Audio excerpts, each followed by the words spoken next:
Hello everyone, I am MANO Scaling, and I am here to help you today. I know you use this video to fall asleep, so before that, please like the video and subscribe to the channel, and also tell me where you are from and what time you are watching. Now get comfortable and relax.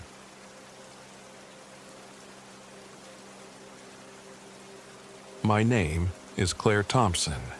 I'm 29 years old. This happened in early October of 2025. And I've spent every day since trying to piece myself back together. I still wonder if I imagined it all, or if my mind has cracked in some irreparable way. But the details remain too vivid to dismiss, and the scars, physical, emotional, ensure I can't deny what happened out in Bootleg Hollow near the Nebraska National Forest. I grew up in Lincoln, Nebraska, the only child in a quiet, stable home. No huge family tragedies, no ghost stories told around the campfire. My life was ordinary until this trip. Looking back, I guess part of me craved something new. Anything to break the paralysis I'd felt since leaving a toxic relationship a few months prior. I just never expected to find something so monstrous. Katie Rhodes is the reason I ended up in those cursed woods. She's a year older than me and infinitely more adventurous. We'd been best friends in high school but drifted apart after college. She's the kind of person who believes the best way to heal is by immersing yourself in nature, letting Earth's energy wash away your pain. When I told her how broken I felt, she immediately suggested a weekend hiking trip. A cleanse, she called it. A chance to free myself from my past. I remember feeling hesitant at first, but I also recognized that I needed something different to jolt me out of my funk. Katie's exuberance was hard to resist. She picked Bootleg Hollow. It lies near the Nebraska National Forest, though it's not on most official park maps. Supposedly, it once housed hidden stills for local moonshiners in the early 20th century, back when Prohibition forced a lot of that activity underground. Rumors circulated that the area was haunted by the ghosts of those who died in still explosions or from bad liquor. I didn't buy into ghost stories, so when Katie mentioned the rumor, I shrugged it off. It wasn't like we were seeking the supernatural, only peace and quiet in the backcountry. I prepared for the trip as best I could. I bought a new pair of hiking boots, tested my tiny camping stove in my backyard, and stuffed my backpack with freeze-dried meals, trail mix, water purification tablets, and a first aid kit. Katie insisted on a minimalist approach, but I'm the anxious type who prefers to be ready for anything. We set off on a Thursday afternoon, driving in Katie's old Jeep out from Lincoln. As we neared the forest, the roads became rougher, narrower, and soon we were bouncing along a dirt track lined with thick brush and towering pines. A homemade wooden sign reading Bootleg Hollow pointed us onto an even less traveled path. There were no official trail markers or campgrounds, just miles of wild land. Katie parked beside a crooked tree trunk that jutted up like a broken spear, claiming we'd found the route. I didn't see a route at all, just a slope descending into thick brush. Yet, somehow, Katie read the land like a map. We stepped out into crisp autumn air. The last golden leaves clung to the branches above. The soil was damp underfoot. The late afternoon sun filtered through the canopy, painting everything in patches of orange light. I felt a jolt of excitement. Whatever else this was, it was definitely different than my day-to-day life in the city. We geared up, hoisting our backpacks on. Katie's was smaller than mine, but she claimed to have everything she needed. I locked the Jeep and we followed a faint footpath into the trees. The plan was simple. Hike most of Thursday until sunset, make camp, spend Friday exploring the hollow and come out Saturday or Sunday at the latest. A short, spiritual trip, in her words. Within an hour, the path vanished into brambles. Katie and I used our GPS apps to keep track of our progress in relation to known roads, but the reading started to jump erratically. First, it showed us right on track, then it placed us half a mile away in the blink of an eye. I chalked it up to poor reception, but it was disconcerting. By the time the sun began to dip below the horizon, the GPS had become worthless. Katie insisted she recognized certain natural landmarks. A strange rock outcropping, a gnarled stump shaped like a twisted fist. But everything was so thick with overgrowth that I could hardly tell one tree from another. Our phone's batteries were draining abnormally fast. Mine had been at 80% when we left the Jeep. Now it was under 40%. Katie's died altogether. Neither of us had done more than snap a few pictures.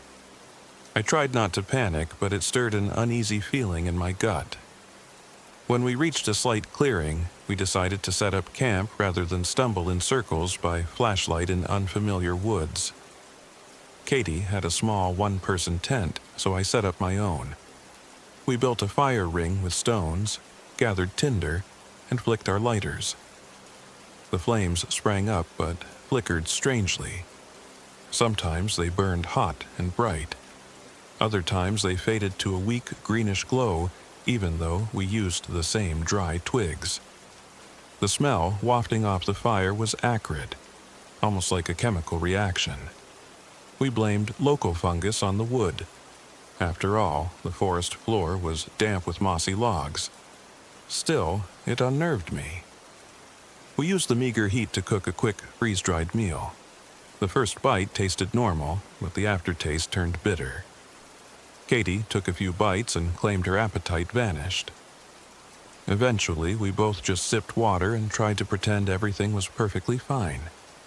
The sky above was gorgeous, stars strewn across it in impossible clarity. For a moment, I relaxed, taking it in. Maybe I was just letting my anxiety twist normal outdoor weirdness into something ominous. That night, though, as I settled into my sleeping bag, I was sure I heard someone whispering near our tents. It sounded like an older woman's voice, speaking words I couldn't quite make out, followed by a faint laugh. I unzipped my tent to look around. Katie's tent was zipped shut, and I saw no one else. The whispering ended. I chalked it up to my imagination. Then I heard it again. This time, the voice sounded closer. The hair on my arms stood up. I grabbed my headlamp and beamed it through the trees, but there was only darkness, branches swaying. No figure, no eyes, no shadow that didn't belong. Still, the feeling of being watched never quite left me. Eventually, exhaustion overtook my fear, and I dozed off. I woke to Katie calling my name at dawn. I stretched stiff muscles and crawled out. She wore a troubled expression, kneeling near what remained of our fire. Our backpacks, which we'd placed just outside our tents, had been dragged several yards away. They sat, unzipped, and rummaged through. The strangest part was that none of our valuables were taken. Katie's phone was still inside her bag, dead battery and all. But random items were missing, like a half-eaten bag of trail mix, a small bottle of bug spray, and a pair of spare socks. My canteen lay tossed in the dirt, the water inside it reeking like rotten eggs. We inspected the area for footprints, but found only a scattering of odd scuff marks. Could an animal have done it? Raccoons? It seemed possible, but it didn't feel right. We saw no paw prints, and animals typically didn't unzip bags. Katie tried to put me at ease. Probably a raccoon with nimble claws. Let's secure our food better next time. But her forced smile told me she was as freaked out as I was. We each had just enough supplies left to keep going. Still had water purification tablets, some freeze-dried meals, and energy bars. But I was on edge. Before continuing the trip, I wanted to see if we could get a stable GPS fix. My phone was down to 25%. Katie's was still dead. I tried opening the map. It glitched, showing us on roads that didn't exist. The paper map we'd brought was also strangely unhelpful. The topography didn't match anything we'd walked through. Katie, normally calm, flared in annoyance, jabbing her finger at the map. "I'm telling you, we should be near a creek, but I haven't seen or heard running water since we got here." She balled it up, stuffed it into her pocket. "It's like this place doesn't want to be mapped." Despite these unsettling events, Katie pushed us forward, deeper into the hollow. She kept insisting the area was beautiful, and that once we found the rumored creek, we'd be able to refill water and settle into a more comfortable spot. The entire time, I felt a sense of displacement, as though the forest had rearranged itself overnight. Landmarks I could have sworn I'd seen the day before now looked different. Trees were twisted in new ways, slopes turned flatter. My inner compass felt scrambled. Morning blurred into afternoon. The light that trickled through the canopy felt dim and colorless, as though heavy clouds blocked the sun. But when I looked up, there were no clouds, just that grayish daylight. My watch read noon, then jumped to 3 p.m. I tapped on it, suspecting the battery, but it was a new watch, never a problem before. As for Katie, she claimed she kept hearing voices calling her name. I tried to reassure her that we were both just sleep-deprived and rattled. But the forest was silent, eerie even. No bird song, no rustle of deer or small creatures. Just an oppressive hush broken by the crunch of our boots on leaf litter. We found a narrow game trail around what seemed like a half-collapsed hill. Katie insisted we follow it. After maybe an hour of navigating twisted roots and mossy stones, we came upon a shallow ravine. At the bottom was a crumbling old cabin. The roof sagged, and the walls looked like they might cave in at any moment. A rusted metal still stood beside the structure, confirming it had once been a moonshiner's hideout. "Should we look inside?" Katie asked, her voice breathy with curiosity. I hesitated. Maybe it's unstable. But Katie had already started picking her way down the ravine.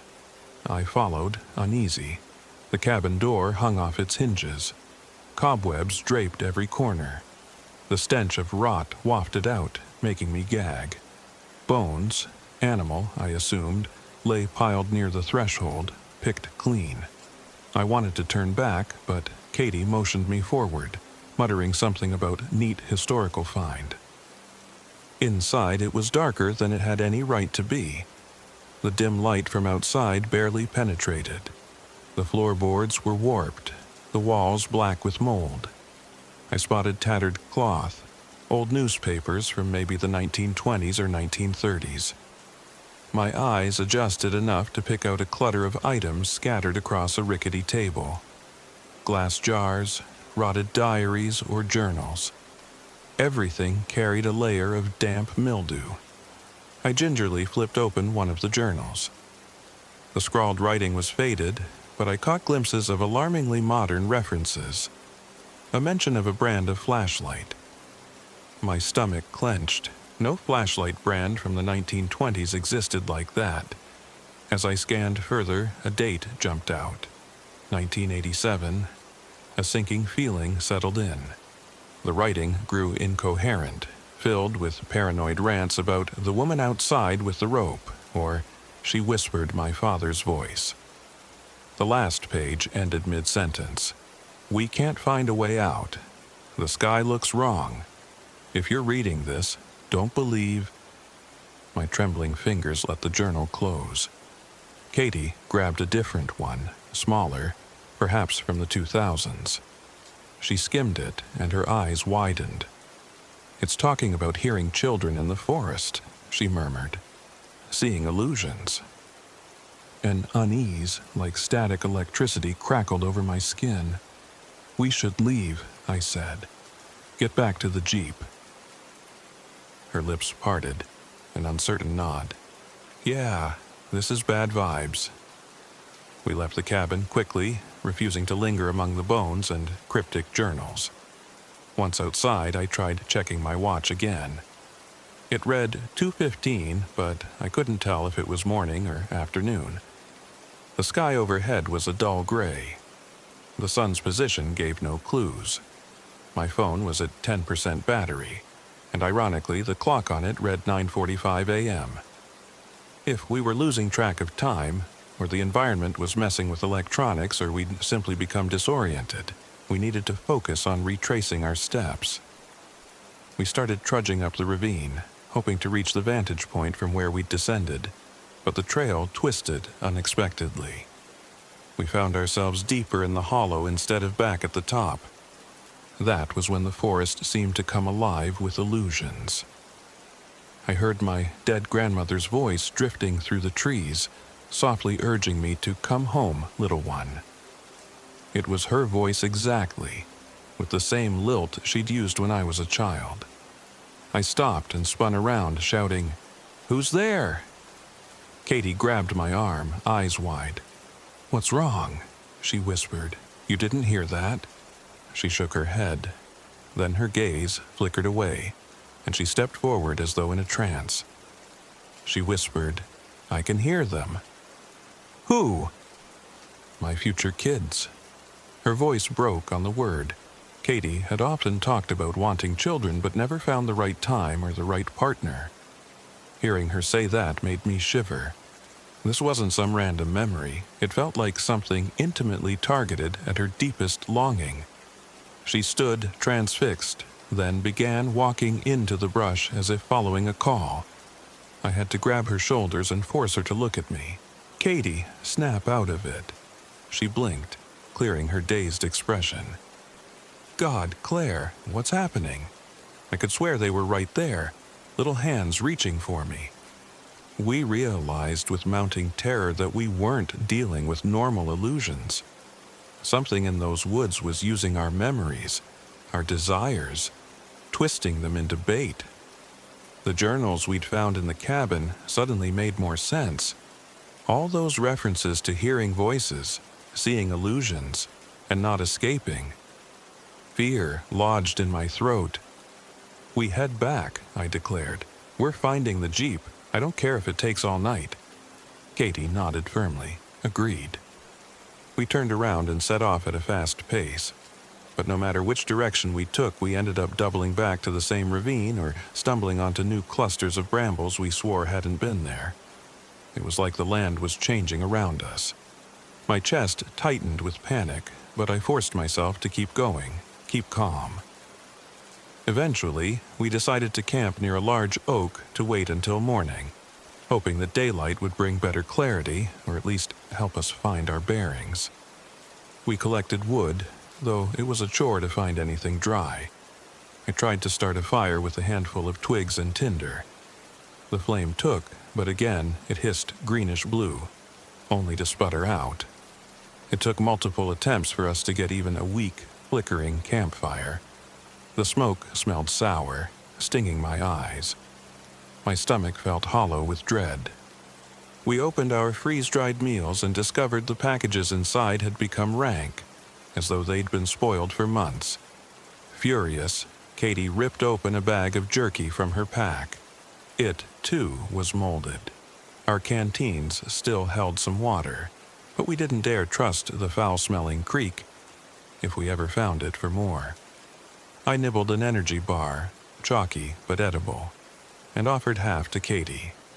She accepted it wordlessly. By nightfall, we were exhausted, mentally frayed. The hush over the forest pressed on us. I could almost feel it in my lungs, like I was breathing dread. I suggested we take turns sleeping and watching the camp, in case animals or something else tried to rummage our packs again. Katie agreed. She insisted on taking first watch, perhaps sensing I was about to collapse from stress. I settled into my sleeping bag near the weak fire, scanning the dark tree line. Katie stood arms crossed, occasionally glancing at me with a half-smile that didn't reach her eyes. Eventually, I drifted off into a shallow, uneasy sleep. I have no idea how long I slept before I jolted awake. The fire was almost out, the embers a faint red glow. Katie was gone. In her place stood a silhouette.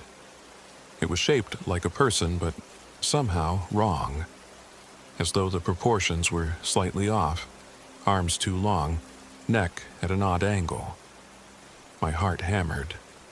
Then the figure took a step into the ember's glow, and I saw it was Katie, but something about her expression made my blood run cold. She was smiling too widely, her teeth catching the faint light in a manic grin. Her eyes were glassy, pupils dilated like someone on heavy drugs. Her hair was disheveled, bits of leaves tangled in it. She held a broken tree branch in one hand, the tip sharpened to a crude spear. "Katie," I said, my voice trembling, "where were you?" She just stared, that unsettling grin fixed to her face. "Needed wood," she said, but her tone was flat, monotone. "Are you okay?" I rose slowly, reaching for my flashlight, my phone, anything. My phone was nowhere to be seen. "Katie, talk to me." She tilted her head. "Fire is so cold," she murmured. "You have to keep it hot." She thrust the branch at me. My instincts kicked in and I jumped backward. The branch's point caught my sleeve, tearing it. Shocked, I stumbled and nearly fell. "Katie!" I shouted. "What the hell?" She lunged forward. Fear shot through me like electricity. She jabbed again, and I twisted aside, feeling a sting as the tip grazed my left shoulder. Her expression never changed, smiling too long, blinking too little. I saw no recognition in her eyes, no empathy, just a vacant kind of malice. In desperation, I grabbed my small camping knife from my belt. I swung it, not wanting to hurt her but needing to defend myself. The blade sliced across her upper arm. She hissed, recoiling, the smile vanishing into a grimace. Something in her eyes flickered, like a curtain drawn aside. She looked confused, scanning her own bleeding arm as though she'd never seen it before. Then she took off sprinting into the woods, leaving me alone by the embers. My heart thundered. I pressed a trembling hand to my shoulder. The wound was shallow, bleeding a little. The reality set in. Katie was under some influence, or possessed. I wanted to believe it was a delusion or a breakdown, but everything about her unnerving grin felt inhuman. I stoked the embers to coax a faint glow, enough to see around me. Adrenaline coursed through me, and I realized my phone was indeed missing. I had no way to call for help. My watch had stopped entirely, the hands stuck at some random time. The forest around me was pitch black. My instincts screamed to go search for Katie, but fear rooted me to that feeble circle of light. The memory of her attacking me with a branch replayed in my mind over and over. As dawn approached, at least I assume it was dawn because the sky lightened ever so slightly, I forced myself to gather what remained of our gear. My pack had been rifled through again, though I discovered my phone inside it. Battery drained to 0. Food was ruined, water questionable. I had a few energy bars left, though something had gnawed on the packaging. The sense of dread about Katie's fate weighed on me, but I also realized I couldn't help her if I stayed there waiting to be attacked again. I decided to search for her carefully, inching deeper into the forest. The hush persisted, making every snapped twig echo. Eventually, I heard faint weeping. Following the sound, I found Katie curled up against a mossy log, her face streaked with tears and blood from her wounded arm. She rocked back and forth, muttering. When I approached, she flinched but didn't attack me. "Katie," I whispered, kneeling beside her. "It's me." "You're hurt." She blinked, tears shining. "Claire, She looked at the cut on her arm, then at my torn sleeve. "God, did I gently placed my hand on her shoulder. "You weren't yourself." She dissolved into sobs, apologizing over and over. I hugged her, ignoring my own fear. She was burning with fever, her forehead slick with sweat. I gave her water, told her we needed to get out of here. She kept shaking her head, repeating, "I can't think. It's in my head. It's in my head." I could only guess that the forest's entity, whatever monstrous presence was out here, had somehow infected Katie's mind with illusions. Maybe it was that hag from the local legends, or some malevolent spirit feeding on our vulnerabilities. Part of me didn't believe in such things, but the experience was too immediate, too real to brush off. With Katie leaning on me, we staggered away, determined to find the Jeep. However, every path we took led us in circles. The trees looked the same in every direction, and the compass on my phone wouldn't calibrate. Our last resort was to find higher ground, so we made a steep climb up a ridge, hoping for a vantage point or a glimpse of the dirt road. At the top, I gazed out over an endless canopy of gray-green trees. The horizon blurred with a strange haze, as though the forest extended infinitely. My breath caught in my throat. No sign of roads, no sign of farmland or open fields. It was as if we'd stepped into a pocket of wilderness that swallowed everything else. Time lost all meaning again. Katie grew weaker with each step. I refused to abandon her. I took breaks every half-mile or so, coaxing her to drink water, nibble on an energy bar if she could.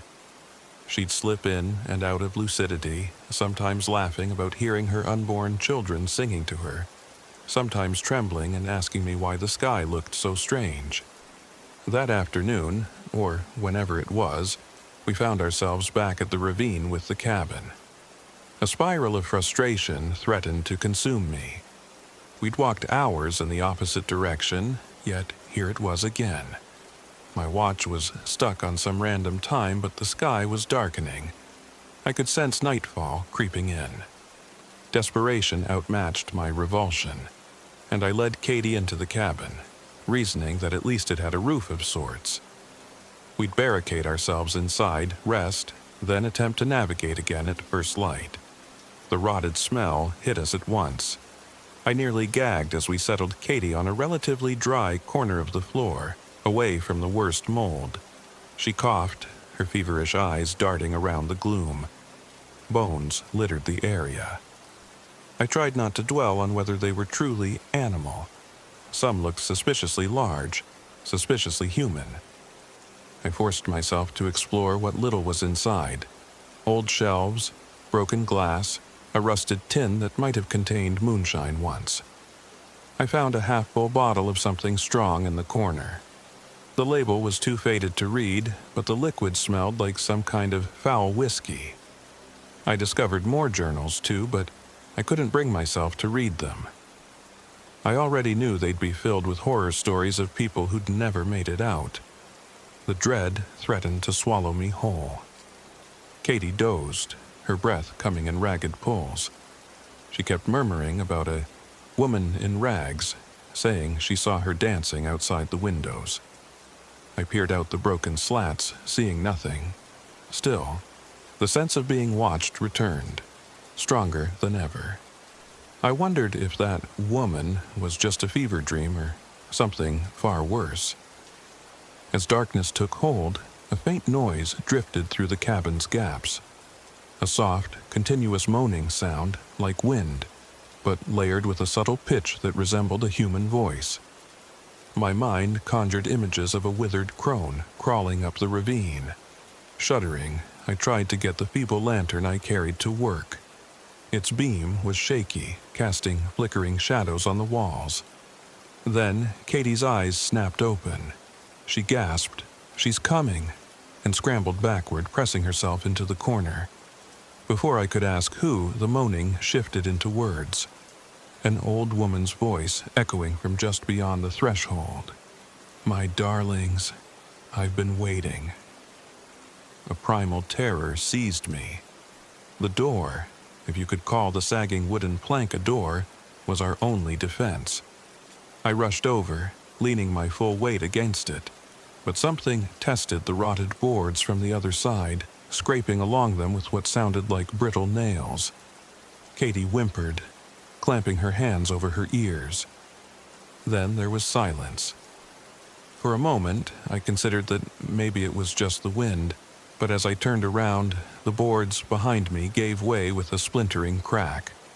A bony, gnarled hand snaked through, grasping the air. I screamed. Katie let out a shriek of terror.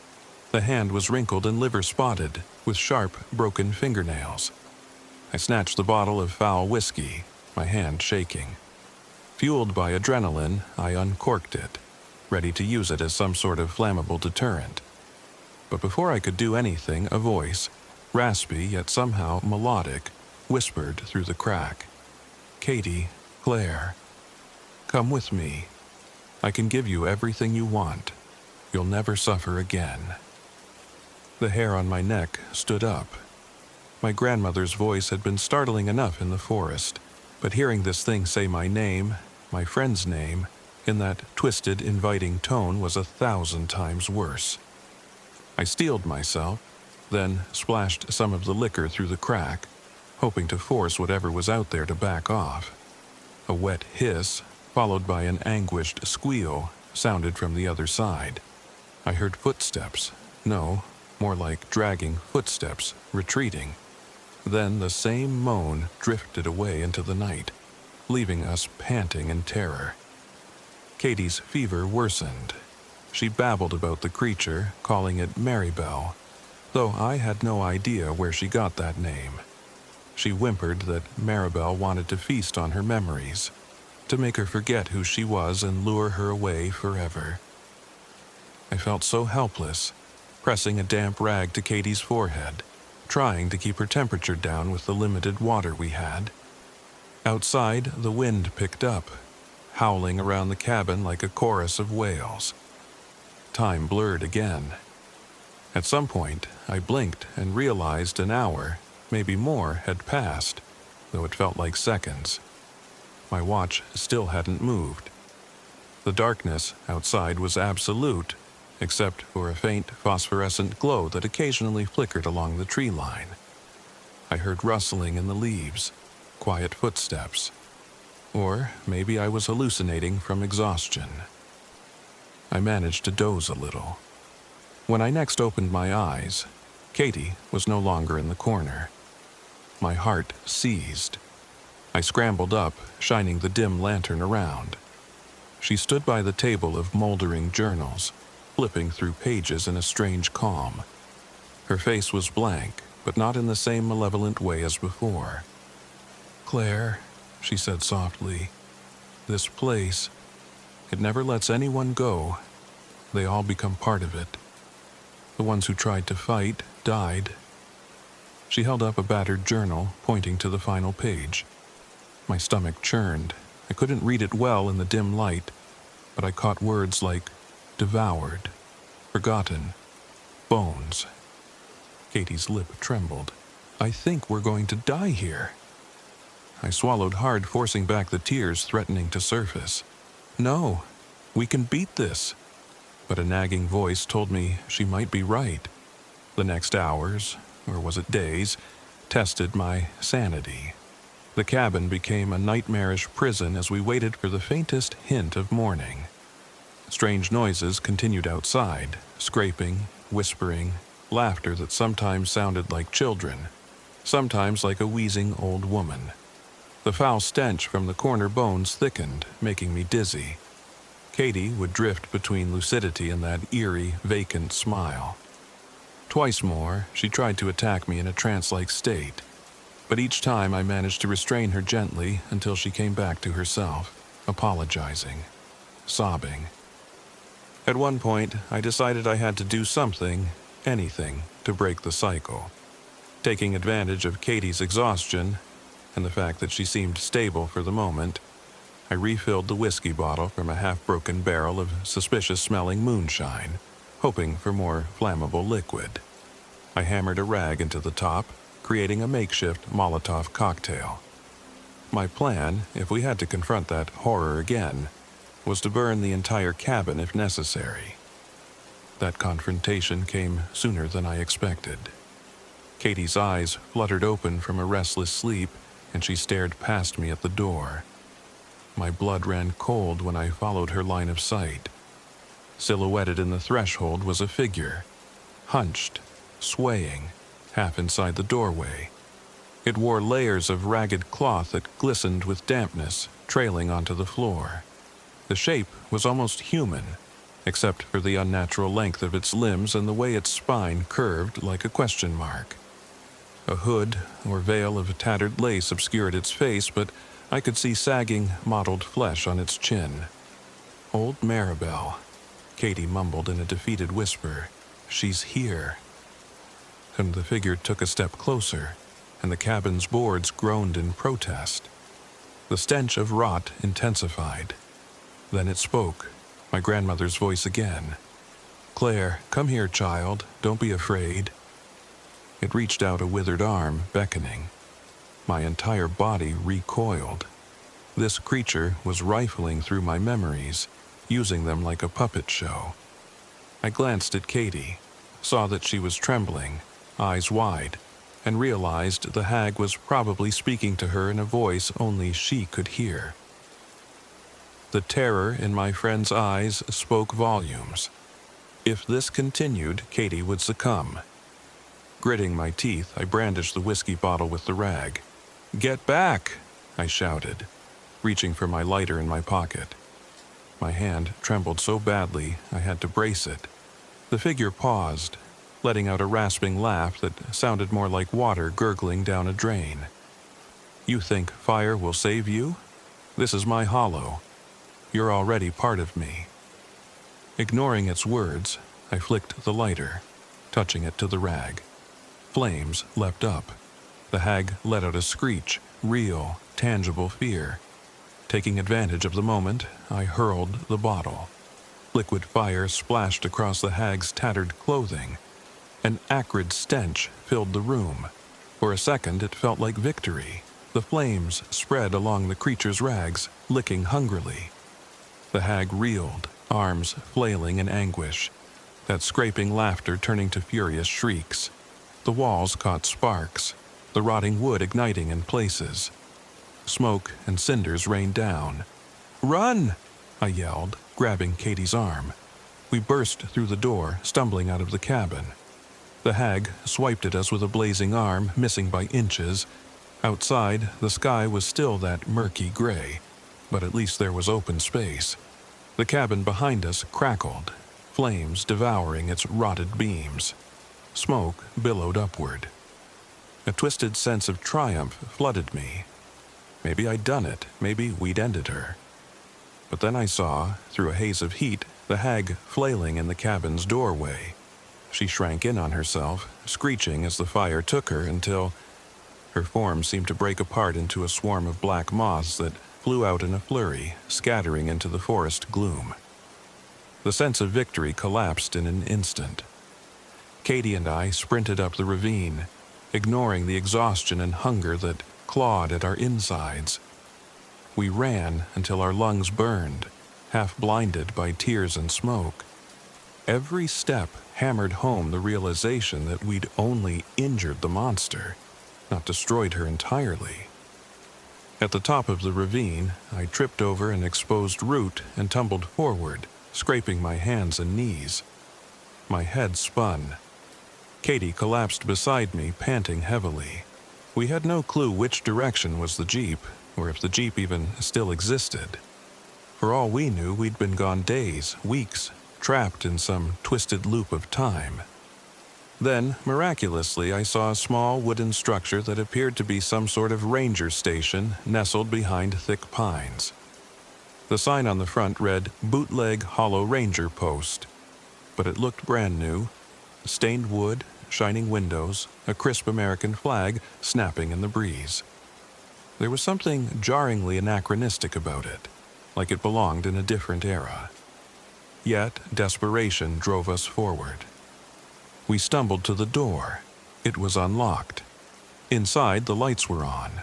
Actual electric lights. There was a desk, a radio, and a tall, lean man in a ranger uniform who turned to face us in surprise. "Oh my God," I gasped. "You have to help us." The ranger's brow furrowed. He gestured for us to sit on the bench near the wall. Katie practically collapsed onto it, her face drawn with fatigue and fever. I tried to speak but only managed ragged breaths. "I haven't had visitors in a while," the ranger said with a genial smile, but it didn't quite reach his eyes. He was too clean, his uniform too crisp, as if he'd just stepped out of a historical photograph. "What are you two doing out here?" "Hiking," I managed. "We're lost. Someone attacked us." My voice broke. "We need to call for rescue or get directions back to the main road." He tilted his head. "Back to the main road?" "Yes. We drove out from Lincoln just a couple of days ago. Our Jeep is parked about a mile or two from here, maybe more." My frantic explanation sounded ridiculous even to me. A flicker of confusion crossed his face. "Lincoln's a good ways off, ma'am. And it's 1987. Did you come from Thedford?" My stomach bottomed out at the mention of 1987. The journals, the references. Was I stuck in the same time distortion as those poor souls who wrote them? The ranger had to be messing with us, or maybe he was part of the illusions. Katie's eyes fluttered open at the mention of 1987. She began shaking her head, muttering, "No, no, no." I grabbed her hand, my heart pounding. "What do you mean it's 1987? He glanced at a wall clock that did indeed read 1987 next to some official seal. The entire station seemed to exist in a bubble of a different era, one free of modern electronics or the wear of passing decades. Even the smell was different, like old coffee and typewriter ink. My mind reeled. My watch was broken, my phone drained, so I had no way to verify my own timeline. The entire scenario felt too surreal.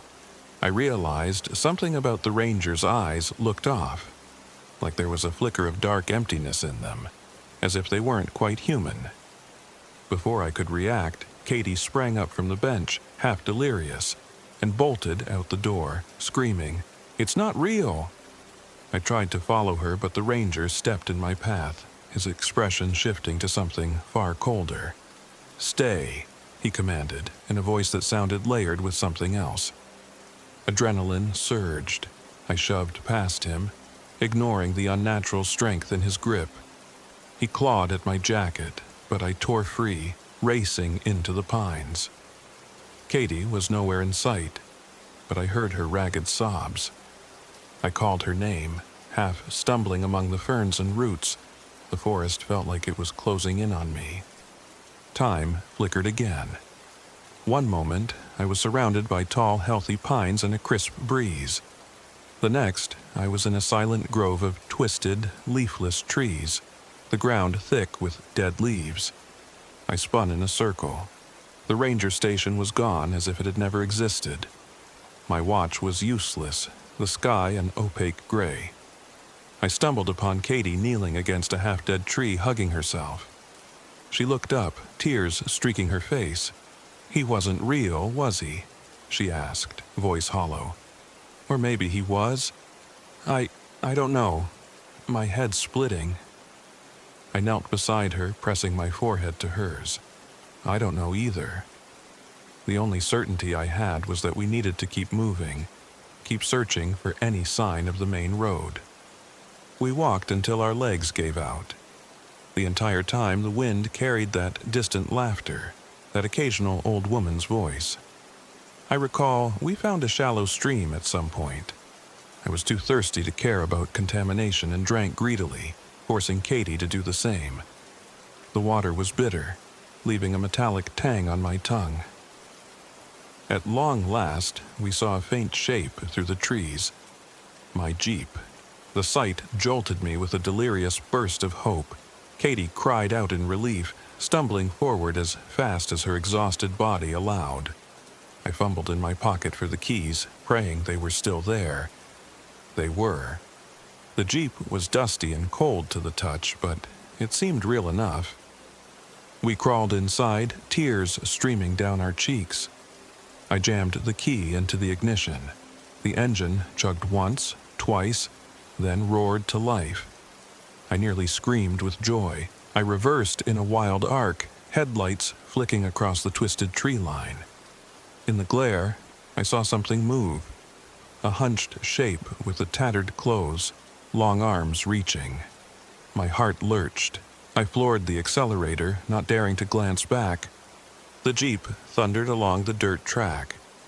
My memory told me we'd come in from the west, so I turned that way. The forest parted into farmland soon after, and within minutes I spotted a paved road. My brain told me this was impossible, that we'd walked far deeper into that place, but I wasn't about to question a blessing. We found ourselves on a lonely highway. I recognized it as the same route we'd taken to get here just days ago. Days ago, I repeated to myself, though it felt like years had passed in that hollow. Katie was delirious, curled up in the passenger seat, her arm bleeding from the scabbed-over knife wound.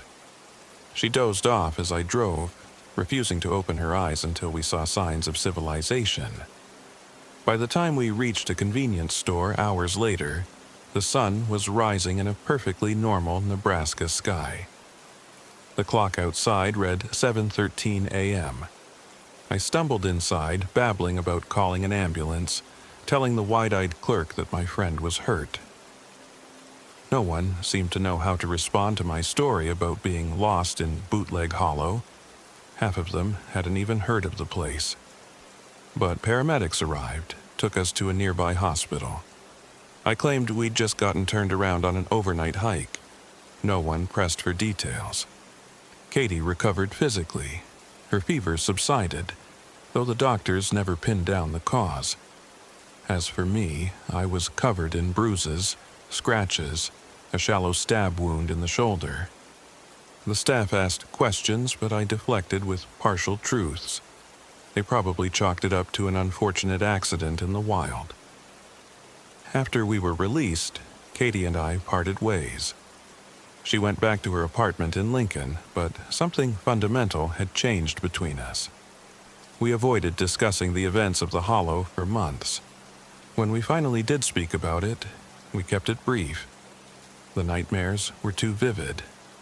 I tried therapy, but couldn't find the words to explain how we'd lost time in that place, or how a rotted hag had manipulated our memories. I just told them I had severe anxiety from being lost in the woods. They nodded sympathetically, but I could see the disbelief in their eyes. The Jeep is still parked outside my building. Sometimes I glance at it and recall how I turned the ignition, half expecting the engine to vanish from beneath me. The phone that died in the hollow eventually powered on again. Its calendar read the correct date.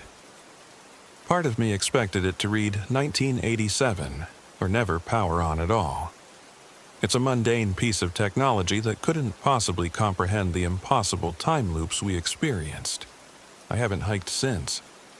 In fact, I'm terrified of the woods now. Sometimes, though, I'll be lying in bed at night, and I'll hear a faint scratching or a whispering voice that sounds like my grandmother calling me to come outside. I bury myself under the covers, praying it will go away. Not long ago, I had a dream, maybe a memory.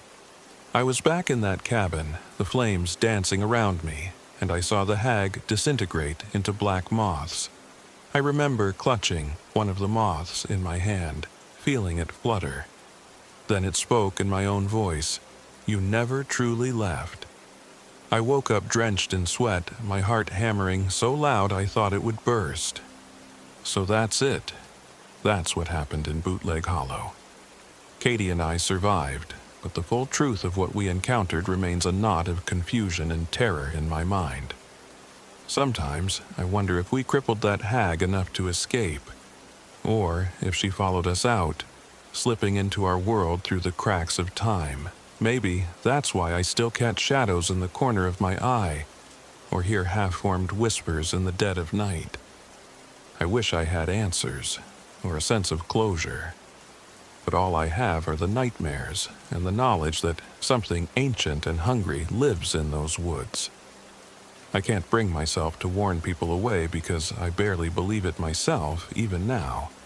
But if you ever see a twisted sign for Bootleg Hollow and feel tempted to explore, do yourself a favor. Turn around. Because once you cross that threshold, you might not come out the same, if you come out at all.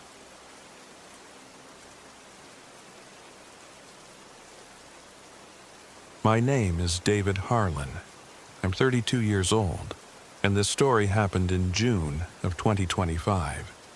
No matter how hard I try, I can't get it out of my head. Perhaps by writing it down, I'll purge what haunts me. But as I type these words, I feel the dunes and that windmill looming over my shoulder again. The memory as vivid as if I'm still there. I'd been going through a rough patch for months. My longtime girlfriend had left me. I was behind on freelance writing deadlines. My nights passed in anxious, sleepless loops. That's when an old friend, though friend might be too generous a word, reached out.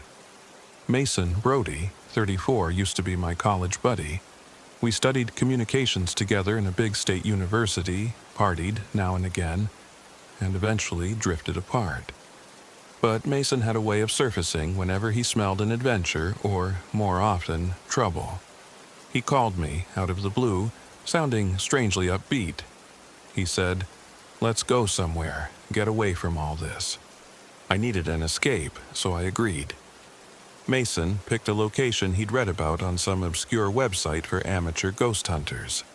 The Nebraska sandhills near Thedford, a place known for rolling dunes, bizarre wind patterns, and countless rural legends.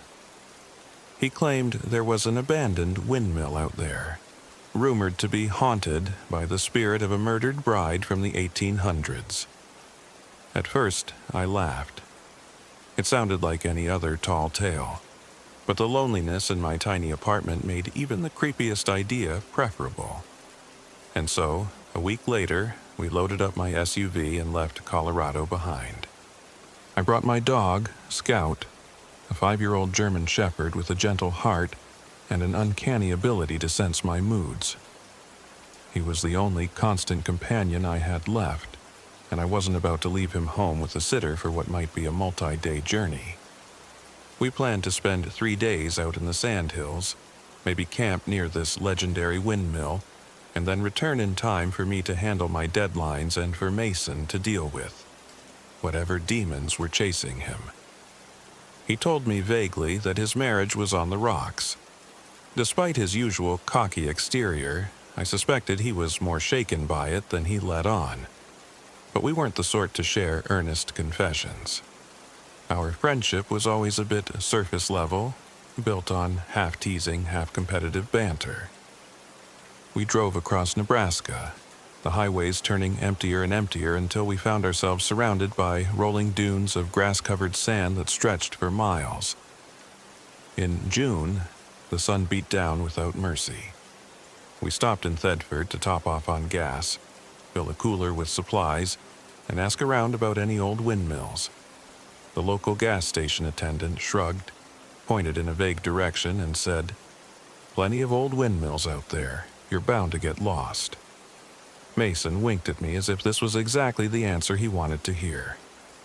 The further we went, the narrower the roads became. Eventually, the paved road disappeared entirely, replaced by a dusty trail that snaked through the dunes. The land seemed to hum with a quiet emptiness. A barbed wire fence occasionally split the horizon, the only sign of human activity. Even cell service abandoned us halfway into the trip. My phone displayed a meager battery, though I was sure I'd fully charged it the night before. Mason said his was acting up too, but we chalked it up to spotty service draining the phone as it searched for a signal. We stopped on a high dune and scanned the horizon. A battered wooden structure jutted up from the distance. "That's gotta be it," Mason said, a grin lighting his face. "Let's park and go the rest of the way on foot." I would have preferred to drive closer, cut down on heavy lifting, but Mason was always about making things more difficult. Something about the experience. Honestly, I think he craved the idea of bragging to whomever was listening about how he hiked across the dunes, how he camped at some haunted windmill. I, on the other hand, just wanted some quiet. Maybe the isolation would free me from the mental cycle of self-loathing that had haunted me since my breakup. Maybe I'd find material for a new short story, something to breathe life into the dull freelance gig that consumed my time. We shouldered our packs, each weighing at least 30 pounds, and I carefully made sure Scout had water. With no trails to follow, we navigated by sight, heading toward the tall, rusted silhouette. The walk took an hour, longer than it seemed from the car. We'd crest a dune, sink down the far side, then climb again. The sun hammered us. Even with sunscreen, sweat poured down our faces. Through it all, Scout stayed at my side, panting steadily. Eventually, we reached a relatively flat area of sand and grass. The windmill towered maybe 20 feet high. Its wooden beams were rotted in spots, an old metal fan at the top missing half its blades. A battered trough lay on its side, half buried in sand. It could have been from the late 1800s or early 1900s, used once to water cattle. Now, it was just a relic. A relic that gave me the creeps, though I told myself I was just tired. We set down our gear in the scant shade cast by the windmill. Mason waved me over. "Look," he said, pointing to a pile of weathered boards and a set of iron gears. "This thing's on its last legs. We can't climb it, but we can still set up camp nearby. There's a decent clearing over that ridge." A wide grin spread over his face. "Let's do it. This is the real deal, man." Scout let out a low whine, and I patted his head, trying to reassure him. Something about the place seemed off, even to my dog. "All right," I muttered, "but let's not pitch our tent too close. If this thing comes down in the wind, we don't want to be right under it." We walked another 100 yards, found a small depression in the sand that provided some respite from the breeze. We set up our tent, a roomy 4-person tent I'd bought years ago but barely used. We unrolled sleeping pads and bags. Mason insisted we build a campfire even though the sun was still high. He claimed we might want to cook dinner at dusk. I went along with it, more out of habit than enthusiasm. As the first day crawled toward evening, a hush fell over the dunes. The wind that had been blowing all day seemed to die, leaving an oppressive silence. That's when Scout started growling, low in his throat, staring back at the windmill. I'd never heard him sound so menacing. The hackles on his neck stood up, but nothing was there. At least, nothing I could see. Mason just smirked. "Maybe he smells coyotes," he said, feeding twigs into the pit. "Relax." Yet, I couldn't relax. A knot tightened in my stomach for reasons I couldn't name. That sense that we shouldn't be here hung in the air, pressing down on me. I tried to distract myself by fiddling with my phone, only to see the battery had dropped to 10%. I'd hardly used it all day. Mason's phone was dead outright. "It's the heat," he rationalized. "Heat kills batteries." I shrugged. Night fell faster than I expected. We lit a fire in the pit, and the flames danced high for a moment before sputtering and turning a strange greenish-blue color. "Whoa," Mason said, genuinely taken aback. "What's that about?" I tried to explain it away. Perhaps some chemical or mineral in the sand, but it made me uneasy. The flame hovered in that weird color for a minute, then flickered back to standard orange. Scout kept his distance, head lowered, ears perked. That night, we roasted a couple of hot dogs I'd brought, making jokes to diffuse the tension. Mason bragged about the haunted windmill. I nodded along without adding much. My gaze kept drifting back to the silhouette in the moonlight. I could almost see movement near it, a flicker, a shape. Probably just my exhausted eyes playing tricks. Our conversation eventually moved to personal problems. Mason brushed past his troubled marriage with a haughty shrug. I admitted to him that my ex had left me in a swirl of accusations about me not being present enough. We'd argued for months. He listened, gave me a few sarcastic pieces of advice, and that was that. That was the closest we got to genuine heart-to-hearts. Around midnight, we crawled into the tent. I felt uneasy enough to keep my shoes on, at least loosely. Scout curled up at my feet. Mason snored almost instantly. I lay awake, tortured by swirling thoughts. Then, in a half-doze, I heard something. A faint whisper, carried by the night air. I couldn't make out words, but it sounded like a woman. The hair on my arms rose. I peeked out the tent flap, scanning the dunes. Nothing. The windmill stood silent and still. Eventually, I drifted off. I woke at dawn to the frantic sound of Scout barking. My eyes felt heavy, and I wasn't sure how long I'd been asleep. The light outside was dull, almost like a stormy sky at daybreak. Mason was already unzipped from his sleeping bag, rummaging around.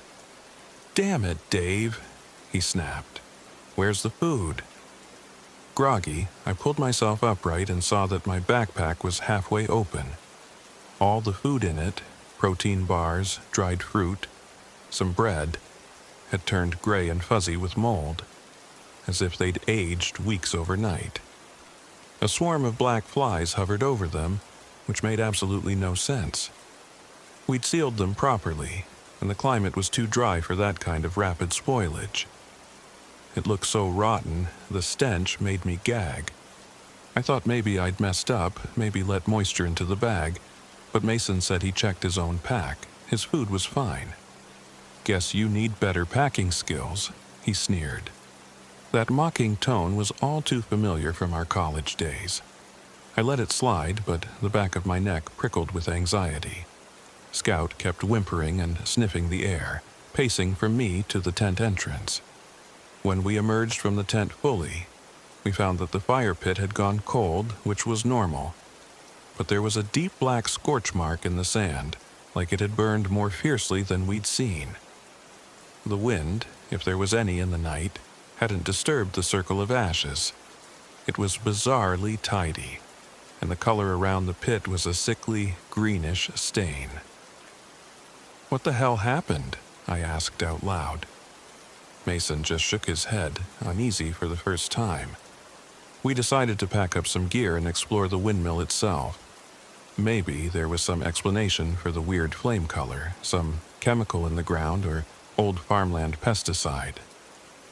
On the trek over, Scout barked at the windmill, and then he tucked his tail, whining.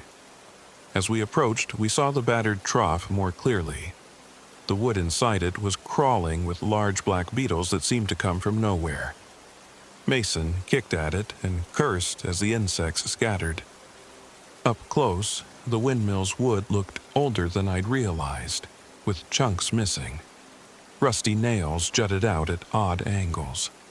A metal ring bolted near the base seemed slick, with some dark residue that made my stomach twist. I reached to scratch it with the tip of my hunting knife, but it gave off a strange smell, like decaying leaves, but sharper. We heard a sudden clunk overhead as one of the fan blades fell, bouncing on the ground with a metallic clang that echoed in the still air. Scout yelped and jumped back. "What was that?" Mason hissed. There was no wind to speak of, yet that piece of metal came loose. It felt like a warning. "I think this place is just old," I said, but my own words rang hollow. We spent the rest of the morning wandering around. No sign of other people, no footprints but ours. The horizon was empty in every direction, just rolling dunes and the occasional wire fence. Yet I couldn't shake the feeling we were being watched. Not by animals, by someone or something that knew exactly where we were and was waiting for the right moment to strike. By afternoon, the temperature soared.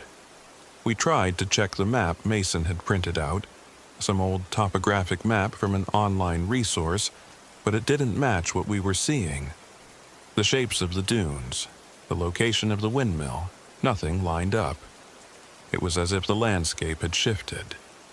Mason was frustrated. "This map is worthless," he spat. "I can't even guess how far we are from the car anymore." "We can retrace our steps," I offered. "Follow our footprints." He shrugged. "We'll do that tomorrow. Another night won't kill us." A wave of dread rippled through me.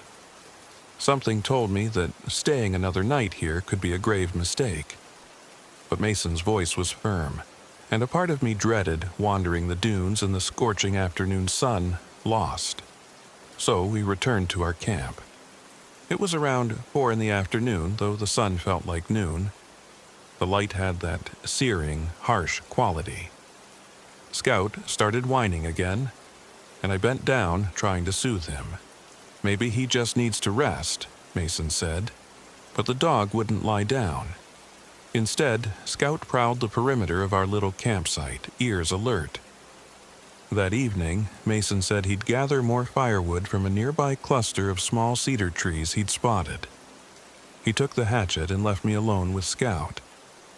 I figured I'd reorganize my gear, pitch the tent a bit tighter, and see if I could salvage any food. We still had some vacuum-sealed items that looked okay.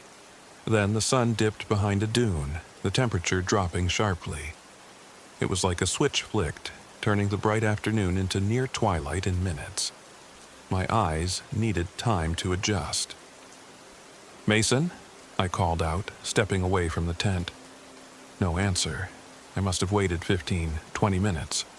The windmill seemed to tower in the gloom. Scout barked in the direction Mason had gone, but no one called back. The dog's hackles bristled again. I checked my watch, 6:15 p.m. I waited. Then it was 7:40 p.m., according to the watch. The sky looked too dark for that time. The watch's second hand jerked in irregular beats.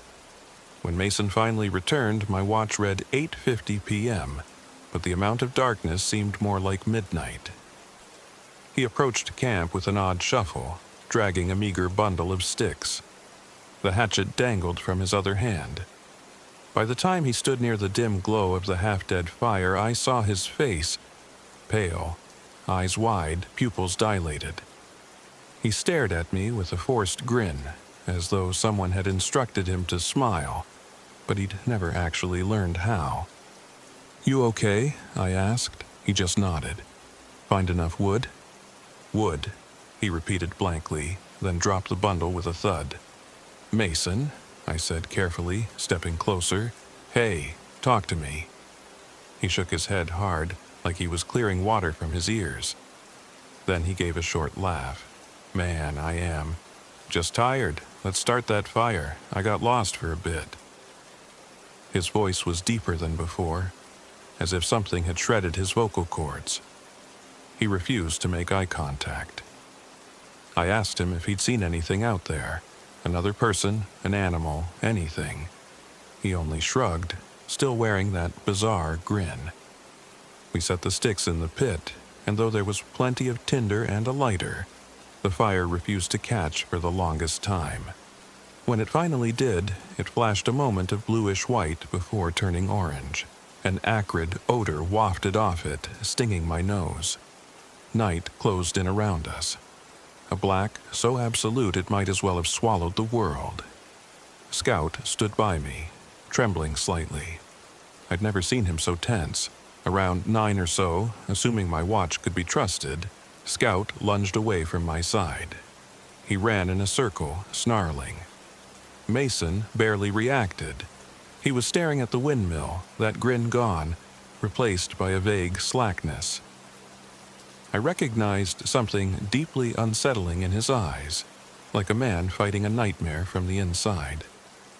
"Let's get some rest," I suggested, though dread pounded in my chest.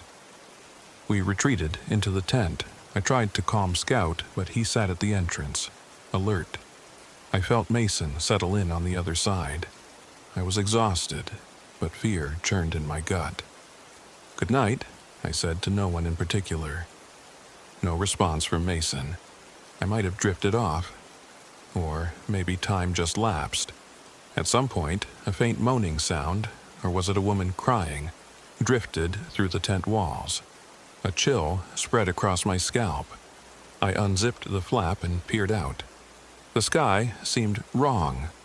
The moon was too large, or too bright, or perhaps not in the right phase. I couldn't say for sure, but goosebumps lifted on my arms. Mason's sleeping bag was empty, unzipped from the inside. Panic lanced through me. "Mason?" I hissed. Scout was gone too. My flashlight flickered the moment I turned it on, the beam cutting in and out. "This can't be happening," I muttered, stepping out into the freezing air. It had been hot earlier, yet now the cold raised visible puffs of breath in front of my face. The dunes shimmered under the bright moon. The windmill's silhouette, bent and skeletal, looked like the spine of some dead giant. "Mason!" I called. No answer. Then I heard a rustling behind me. I spun, shining the stuttering light. Something scurried out of view. My heart hammered. I edged around the campsite, my boots crunching in the stiffening sand. My flashlight flickered once more and went out, leaving me in near darkness except for the moon. The wind had picked up, but the air was silent of life. No insects chirping, no owls, nothing. It felt like a vacuum. I found Mason near the windmill, on his knees in the sand. He was barefoot, his eyes rolling in his head. He mumbled in a voice not quite his own. I caught fragments. "She was here. Bride. Blood under the dunes." My pulse throbbed in my ears. "Hey, man," I said softly, approaching. "Let's get back to the tent, okay?" He didn't respond at first. Then his mouth twisted in a grimace, the corner of his lip twitching. "We got here yesterday, right?" he asked, confusion in his voice. "Yeah," I said carefully. Though I wasn't entirely sure, it felt like we'd been here an eternity. He blinked slowly, as if the action took great effort. "She told me. It's almost sunrise." He pointed at the moon. "But that's not the moon, is it?" Chills shot through me. "Come on," I urged. "We have to go back. We'll figure this out in daylight." I put a hand on his shoulder. He jerked away, staring at me with those wide, frightened eyes. Then, abruptly, he stood and stumbled off, heading into the dunes. "Mason!" I shouted. He quickened his pace, ignoring me, and I was forced to sprint after him. The wind kicked up sand, stinging my face. I couldn't see well enough to run full out.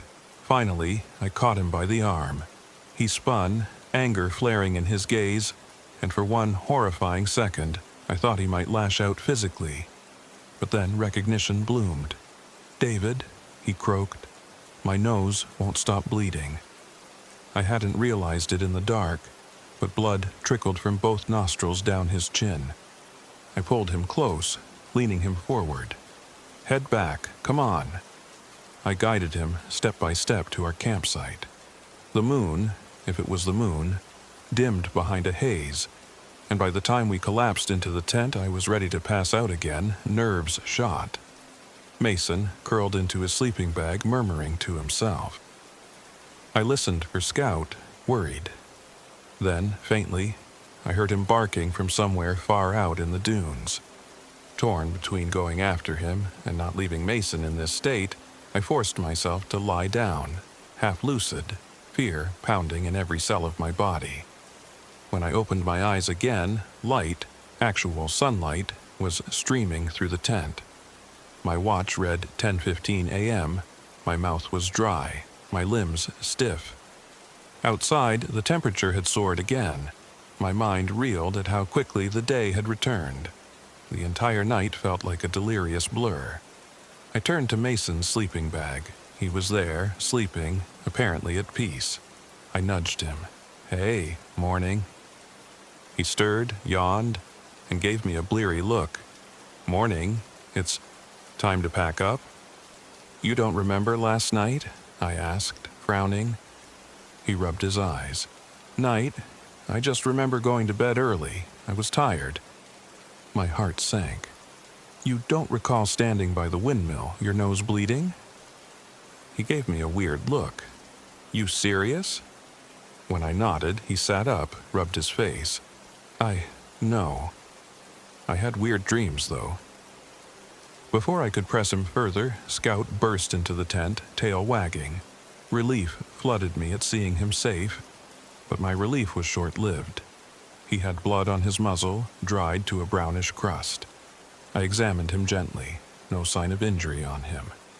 This was someone else's blood, or something else's.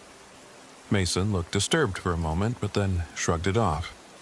Probably had a tussle with a coyote or something. He's fine. Between the rotted food, the bizarre nighttime events, and now the blood on Scout's muzzle, my instincts screamed to leave. We should head out, I said firmly, packing up what I could. Mason acted aloof, but I saw uncertainty in his eyes. All right, he said after a long hesitation. Sure, we can go. I'm done with this place. We made quick work of breaking down the tent. I realized my phone was now completely dead, though it had been at least half charged the previous night. The same for Mason's. We had no functioning electronics at all, except the watch that I couldn't trust. With our packs on, we navigated by the morning sun, intending to retrace our footprints, only to discover the footprints were gone. The sand had smoothed itself out, or something had erased them.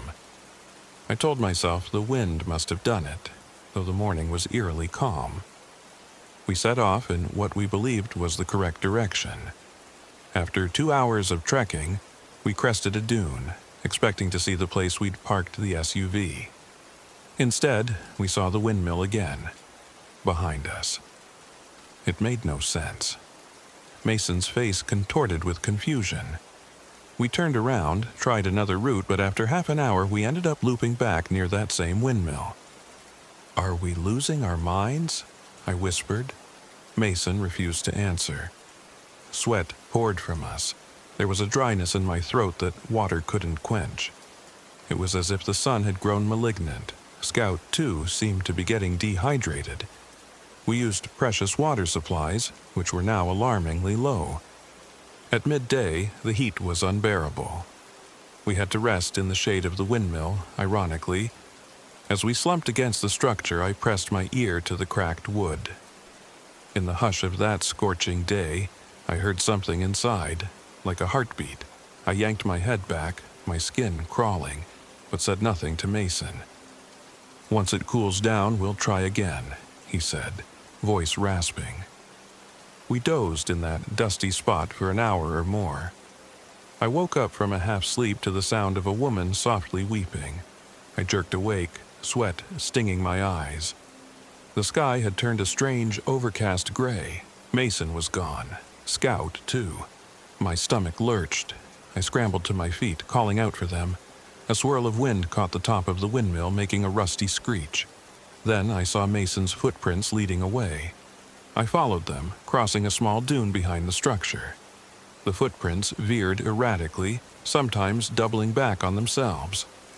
One set of canine prints trotted alongside them part way, then vanished. My heart hammered. The footprints led to an old wooden door half buried in the sand. It looked like it might be a root cellar door or some access point from an era gone by. It was partially open.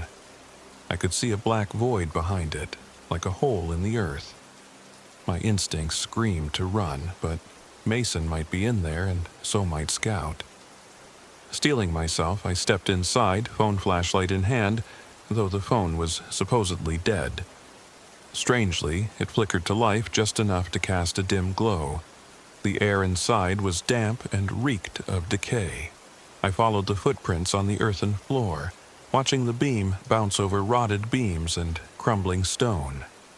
The corridor sloped downward. My breath came fast and shallow, adrenaline pounding.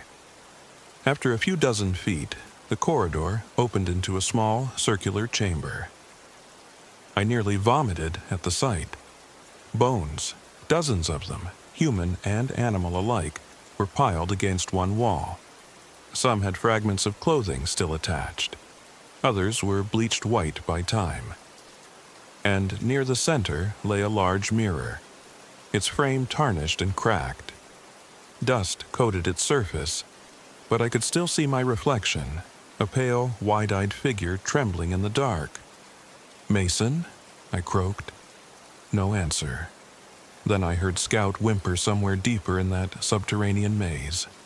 I called his name, stepping carefully around the bones. The corridor continued past the mirror. I inched forward.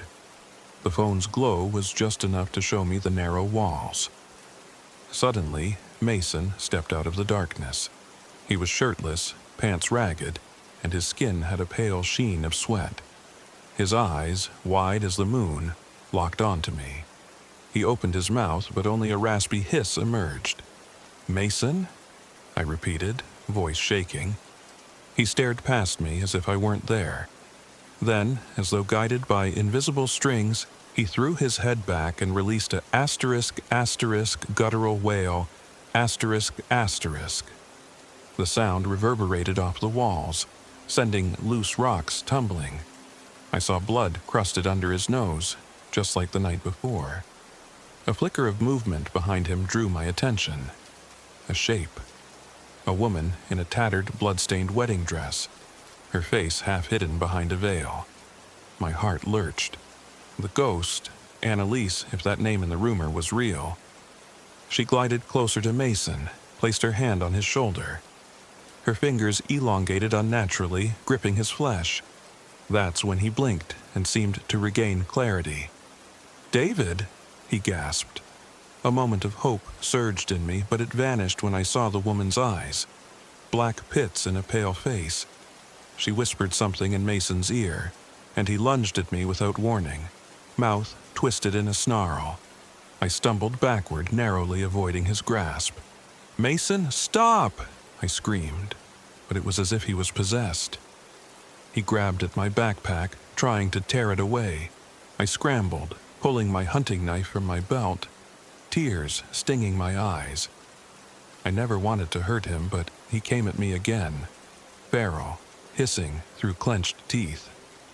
We wrestled in the cramped corridor. He pinned me against the wall, the stench of rot flooding my nostrils. His face was contorted in rage, or maybe agony. I jammed my knee up, knocking him back a step, enough to wedge the knife between us. The tip grazed his ribs. "Don't make me do this," I begged, voice cracking. He spat something.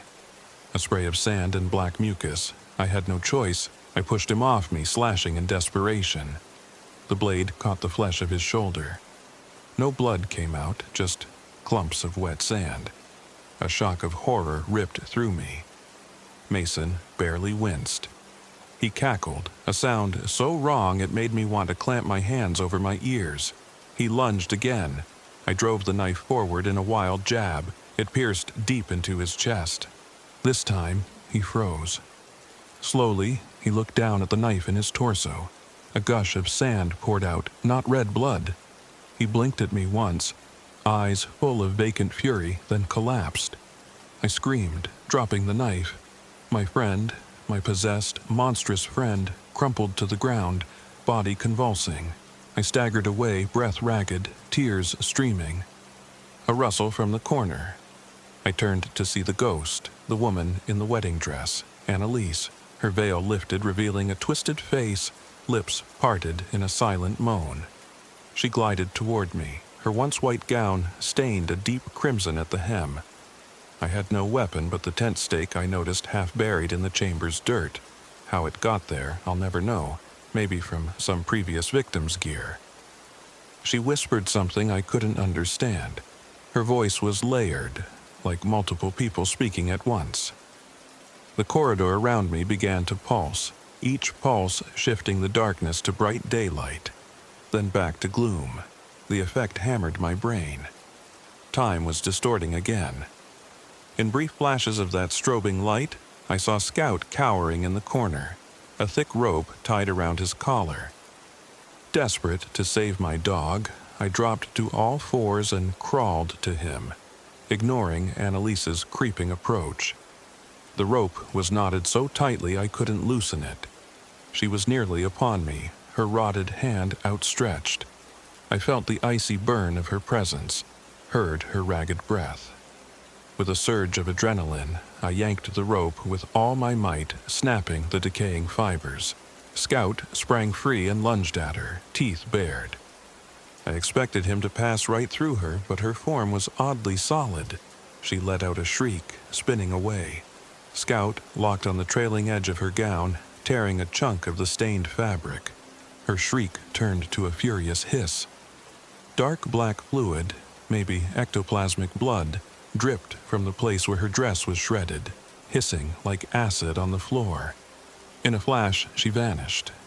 All I could hear was her voice echoing off the walls.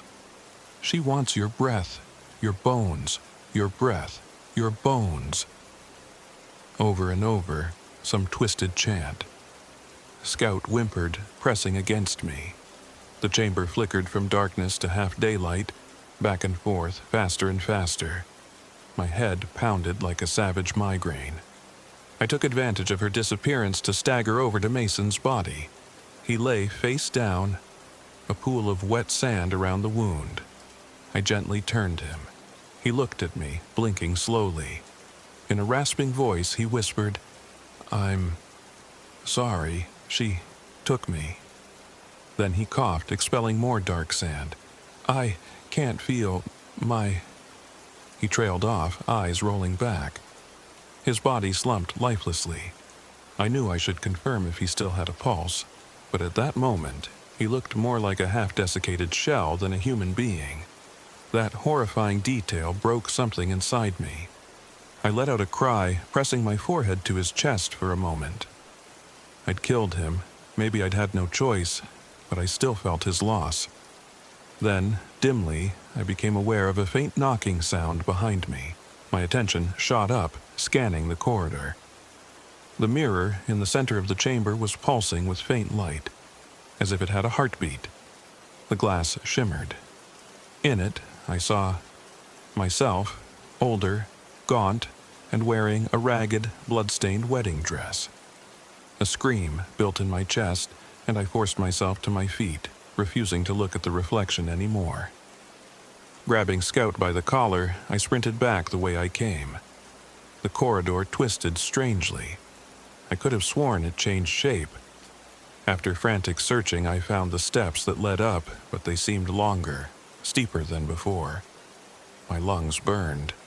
By the time I emerged, I collapsed onto the sand in the daylight, panting. The door behind me slammed shut on its own. Scout whimpered and I clutched him, tears streaming. When I looked around, the sun was high overhead. My mind reeled, trying to guess the time. My watch read 4:12 p.m., but I didn't trust it. The dunes looked somehow different. My eyes flicked back to the spot where that cellar door had been. Gone. Just a mound of sand.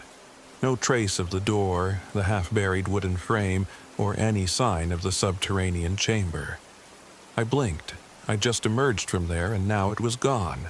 I felt an insane urge to laugh, or maybe scream again. Nearby, the windmill loomed, but it was in shambles, leaning precariously.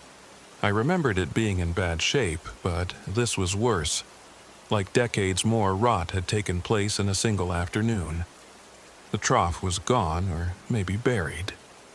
The sense of dislocation made me dizzy. I fumbled for my phone, but it was still dead. I had to get out. There was nothing I could do for him anymore. I didn't even know if the body I'd stabbed was truly him in the end. Stumbling forward, I tried my best to pick a direction that felt right. Then I realized we had almost no water left, and the day was scorching. My supplies were in tatters. If I didn't hurry, I'd die of dehydration before I ever found the SUV. Scout and I pressed on, each dune a punishing climb. I tried to keep the sun at my back, though it drifted unpredictably in the sky. At one point, I glanced at the horizon and saw the windmill again, somehow in front of me. My heart thundered. Was I walking in circles or was it moving with me? Despair washed over me. My tongue felt thick in my mouth, my lips cracked. Scout panted heavily, foam at the edges of his muzzle. He was trying to stay by my side, but every step was agony. Finally, I spotted a barbed wire fence to the east. If I followed that fence line, perhaps I'd reach a road.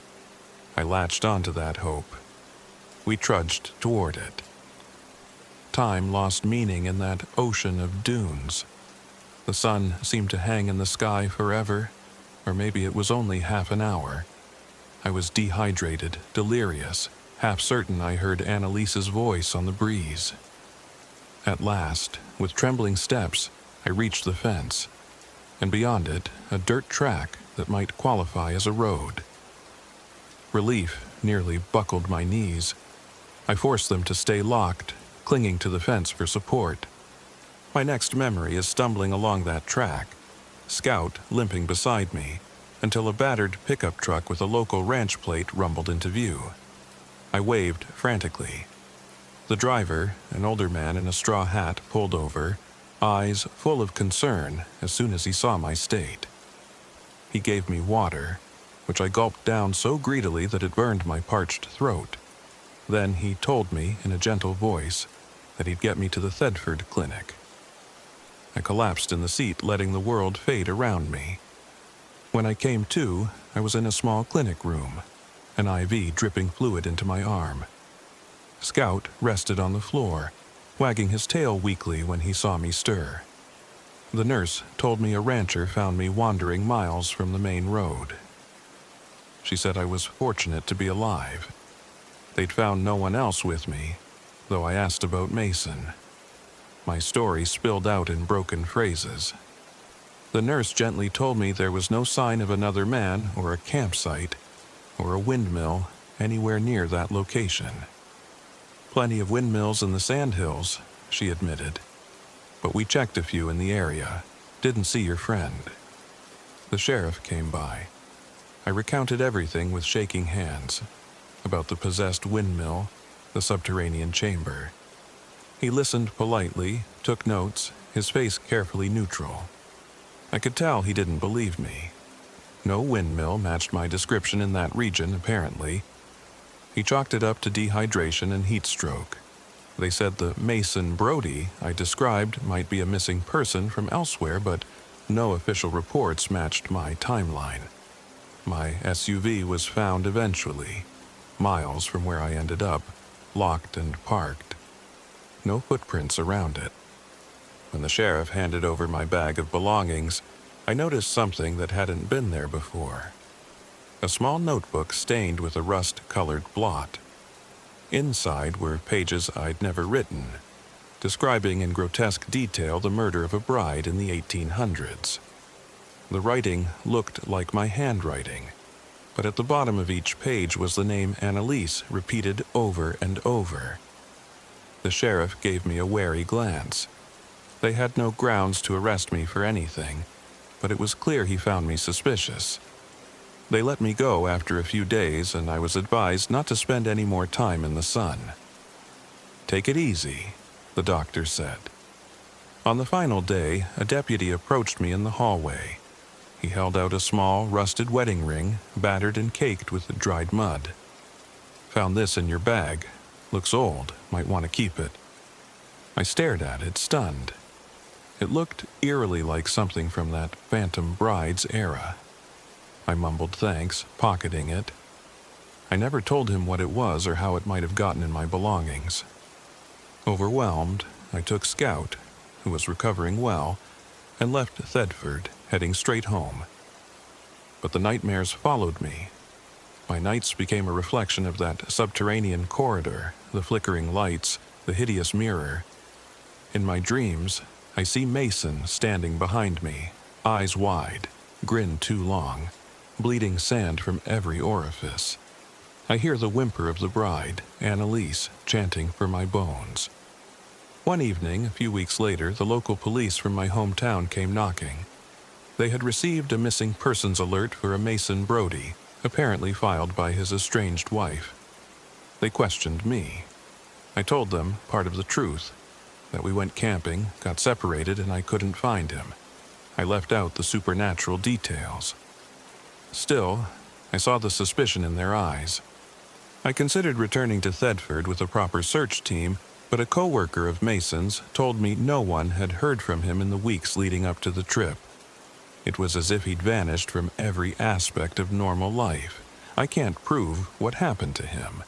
And truthfully, I'm not sure I want to delve deeper. The memory of his body leaking sand haunts me. I tried throwing away the rusted wedding ring, but every morning, it's back on my kitchen table no matter what I do. The only person who half believes me is an older neighbor who claims she had a cousin vanish in the sandhills years ago. Sometimes I catch her looking at me as though I'm already gone too. I've been staying at a cheap motel, claiming it's for renovations to my apartment, but really, I can't stand sleeping alone in my place. I write this in a battered notebook. My eyes keep drifting to the bathroom mirror. In the poor light, I could swear I see a woman in white behind me, hair matted and face hidden. Every time I look back, she's gone. The water faucet drips. My ears ring with a voice that isn't my own. My name is David Harlan. I'm 32, and I survived something impossible in the Nebraska sandhills. Or maybe I didn't survive at all. Some days, I feel like a hollow shell going through motions. Officially, there is no proof, no windmill, no old cellar, no body. If I told the world, they'd laugh me into an asylum. So, this is my confession, my attempt to rid myself of guilt and terror. Still, I can't sleep. When I close my eyes, I see the dunes, the rotting boards, the shape of a woman in a bloody wedding dress. And somewhere in that black corridor, Mason's voice echoes, telling me he's sorry, telling me he was taken. Late at night, I feel a cold presence behind me, breathing soft as a breeze against my neck. I don't know how this will end. If I truly escaped, or if I just brought Annalise back with me. Maybe she's already here, waiting, windmill or not. I'm afraid someday I'll look in the mirror and see her reflection instead of my own, or see my face half decayed like Mason's was. And maybe the next time I hear someone weeping at night, I won't be able to run. For now, the final image I have is of me collapsing on that lonely road, the windmill behind me, rotted and skeletal, and the dunes whispering of centuries past, whispering my name as if I belonged to them. I'll never be free of that place, no matter how far I run, because once the sandhills claim you, they don't let go. And that ghost, that bride, she's still out there, waiting for the next lost soul to step too close, for the next friend or lover to betray. I felt her presence, and some nights in the corner of my motel room, I swear I see her standing quietly, the wedding dress dragging on the floor, the ring I can't throw away shining on her skeletal finger. Sometimes she calls herself Annalise. Sometimes she just calls my name.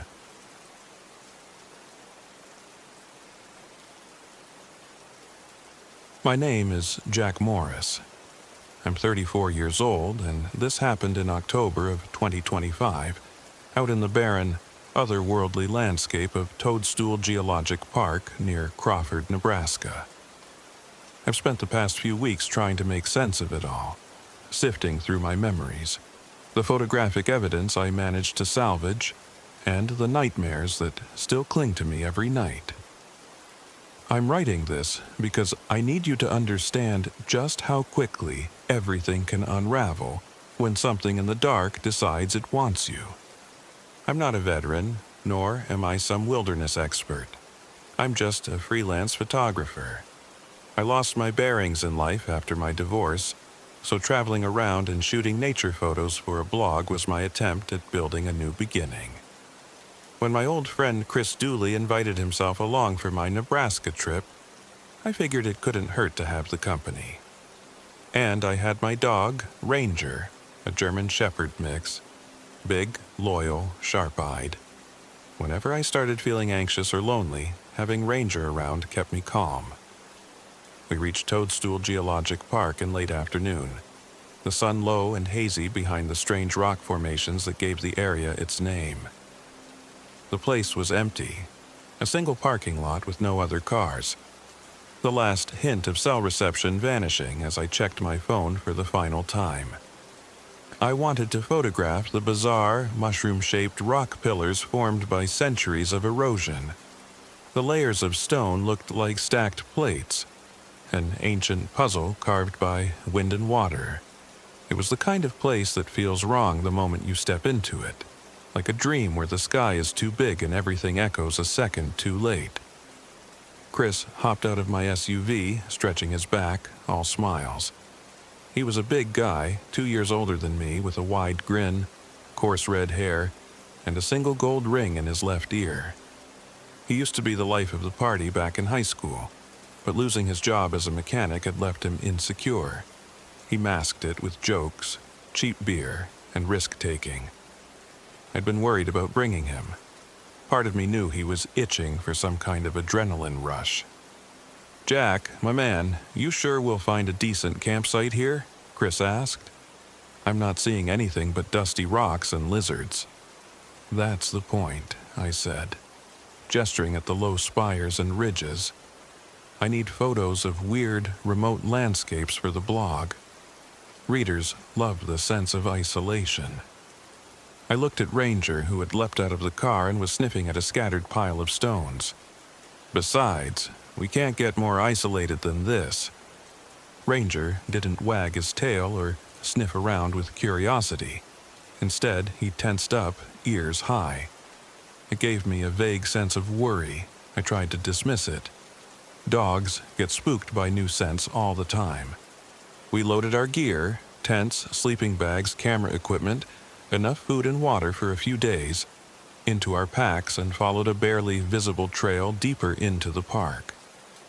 The rock walls closed in as we trudged along, forming narrow gullies that turned on themselves like a maze. I'd set my GPS to track us, but after about 30 minutes, the signal started flickering. "Nice app," Chris teased. "You sure you got the right version?" I gave him a look. "You realize we're in the middle of nowhere, right?" Still, I found it odd that the GPS app wouldn't even hold a stable satellite connection in open sky. There weren't too many tall structures or dense canyons here, just low hills and wind-carved pillars. I tried not to let it bother me. 2 hours later, we found a sheltered spot between high rock formations and set up camp. The wind whipped through the gullies, sending sand across our boots. Despite the dry dust, something in the air felt humid, heavy. We pitched our tents, unrolled the sleeping bags, and set up a small fire ring. By then, the sky was purpling into twilight. I took out my phone to see if I might get a stray bar of signal, only to see the battery at 6%, draining fast. Chris's phone was dead too, and it had been near full when we started hiking. We shrugged it off. The wind, the emptiness, it was all part of the experience, right? We ate a quick dinner, canned chili heated in a battered old pot over the fire. Ranger stayed close, pushing himself against my leg like he was anxious. I ruffled his fur.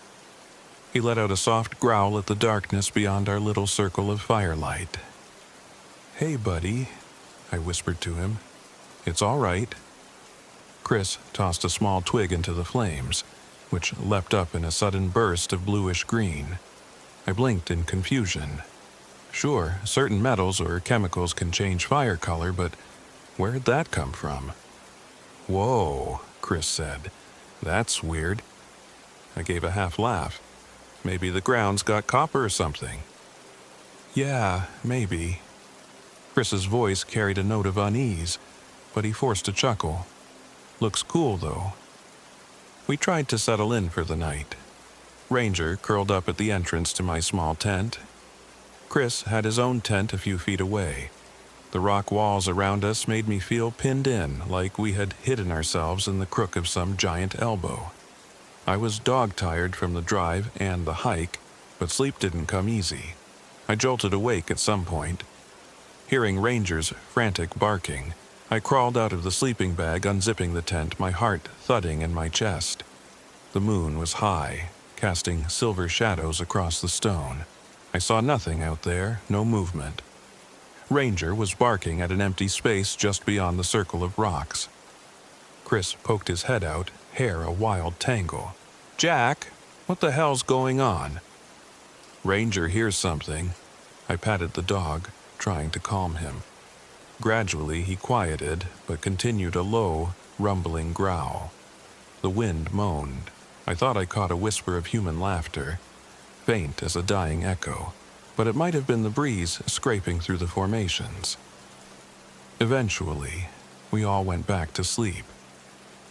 When I woke at sunrise, the first thing I noticed was that both sleeping bags, mine and Chris's, were unzipped from the inside, lying open on the rocky ground.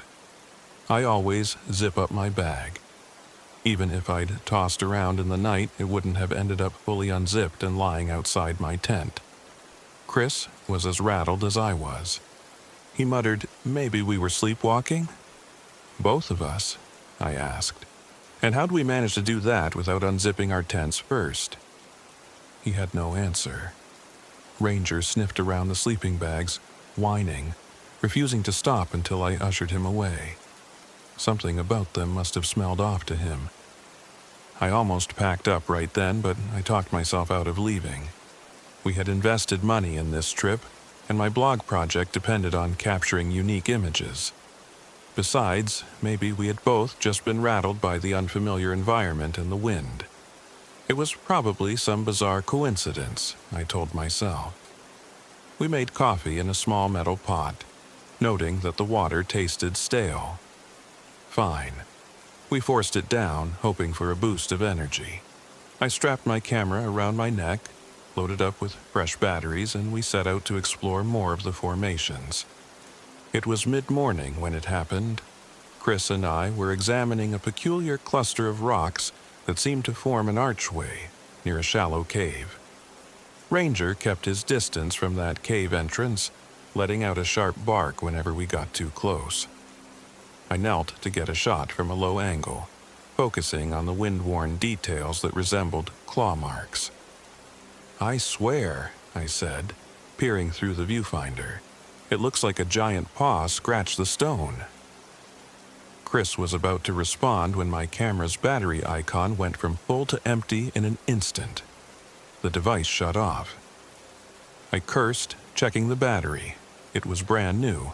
Furious, I tried turning it on again but got nothing. Then I reached into my side pocket for the backup. The spare battery was swollen and leaking some strange fluid. I stared at it in disbelief. "Bad luck," Chris offered lamely. "We should head back to camp. I need more water anyway. It's crazy hot out here."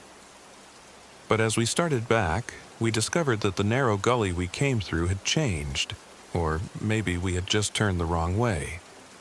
We walked in circles for nearly half an hour.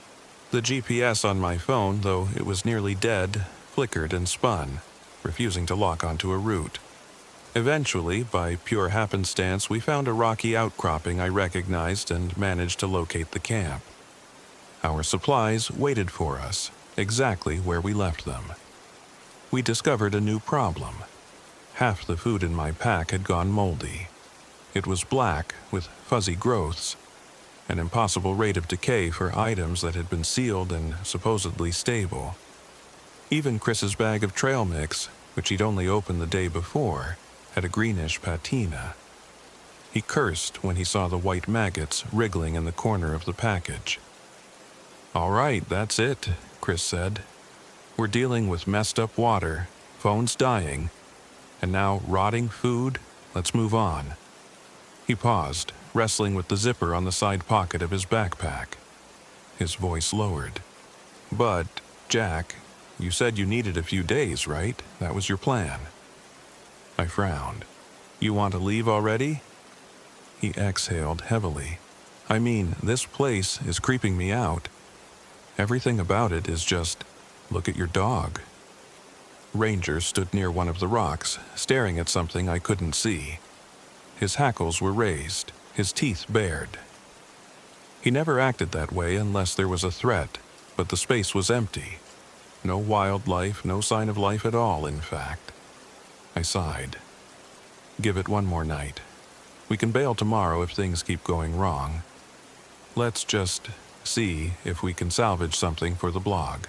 I at least want a few decent shots with my phone camera before the battery dies completely. Chris nodded reluctantly. He rummaged in his bag, pulled out his personal stash of weed, and rolled up a joint.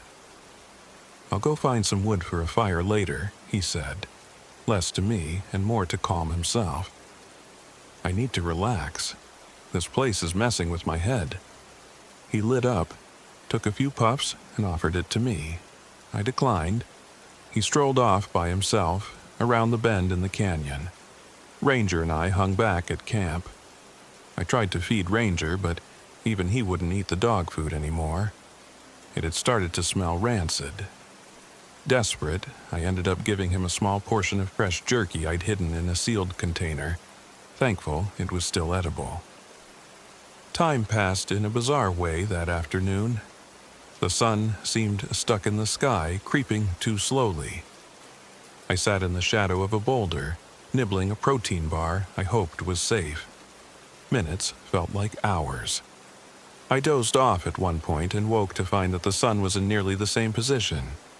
My watch said I'd only been asleep for 10 minutes, but my body felt like I'd missed a whole night of rest. When I finally checked my watch again, it read 3:30. By the sky, it looked closer to early evening. My head started to ache with the contradictory impressions. Chris was still gone. I started worrying that he might have wandered too far or gotten lost. Ranger kept glancing at me as if to say, let's go find him. After a while, I couldn't stand waiting any longer. I grabbed my water bottle, whistled for Ranger, and decided to search for Chris. We followed the path he'd left on, but it quickly branched. The stone gullies twisted and turned, every intersection a mirror of the last. Footprints in the dust led in circles. I called out for him, my voice bouncing off the walls. Occasionally, I caught what might have been his voice, or maybe it was an echo, or the wind. My mind started playing tricks. We kept going. The temperature dropped unexpectedly, like a cold front had rushed in. The sun still hovered, refusing to set, but the light had turned a deeper, more saturated shade of orange. Eventually, after what my watch claimed was almost 6 hours, Chris strolled into view, as if he'd just emerged from behind a rock column. Ranger started barking, then whimpered and backed away, tail between his legs. Chris looked, well, wrong. I mean, physically he appeared mostly the same, aside from a sheen of sweat on his forehead, but his eyes seemed unfocused. He wore a smile that never wavered. No matter what expression or reaction you might expect from him, puzzlement, fear, annoyance, he just kept that same stretched grin. When I asked him what happened, he paused too long before answering. "All good," he finally said. "Everything's good, buddy." "Why were you gone so long? It's almost evening." It's evening." He blinked several times, quickly as if resetting. "Right, time flies, I guess." Then he forced a loud, dry laugh. "Found the wood, yeah?" I glanced at his empty hands. "Where is it?" He grunted, frowning at his own hands like he'd never seen them before, and said nothing more. Then he walked toward camp without waiting for me. I followed, uneasy.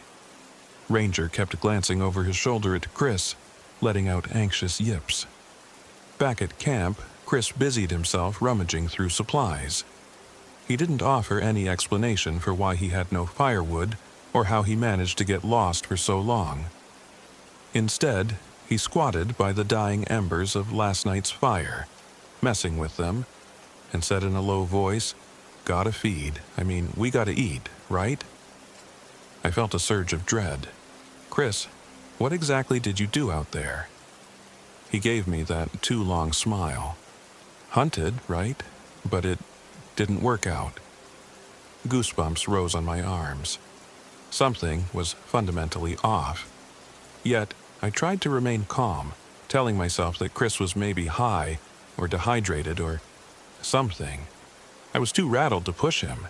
Instead, I rehydrated some packaged food for dinner. Chris declined to eat, just sipped water. The water tasted stale, metallic, but I forced it down. The light around us began to fade, the sun finally sinking behind the hills. Night fell quickly, as though the day realized it had lingered too long and had to vanish.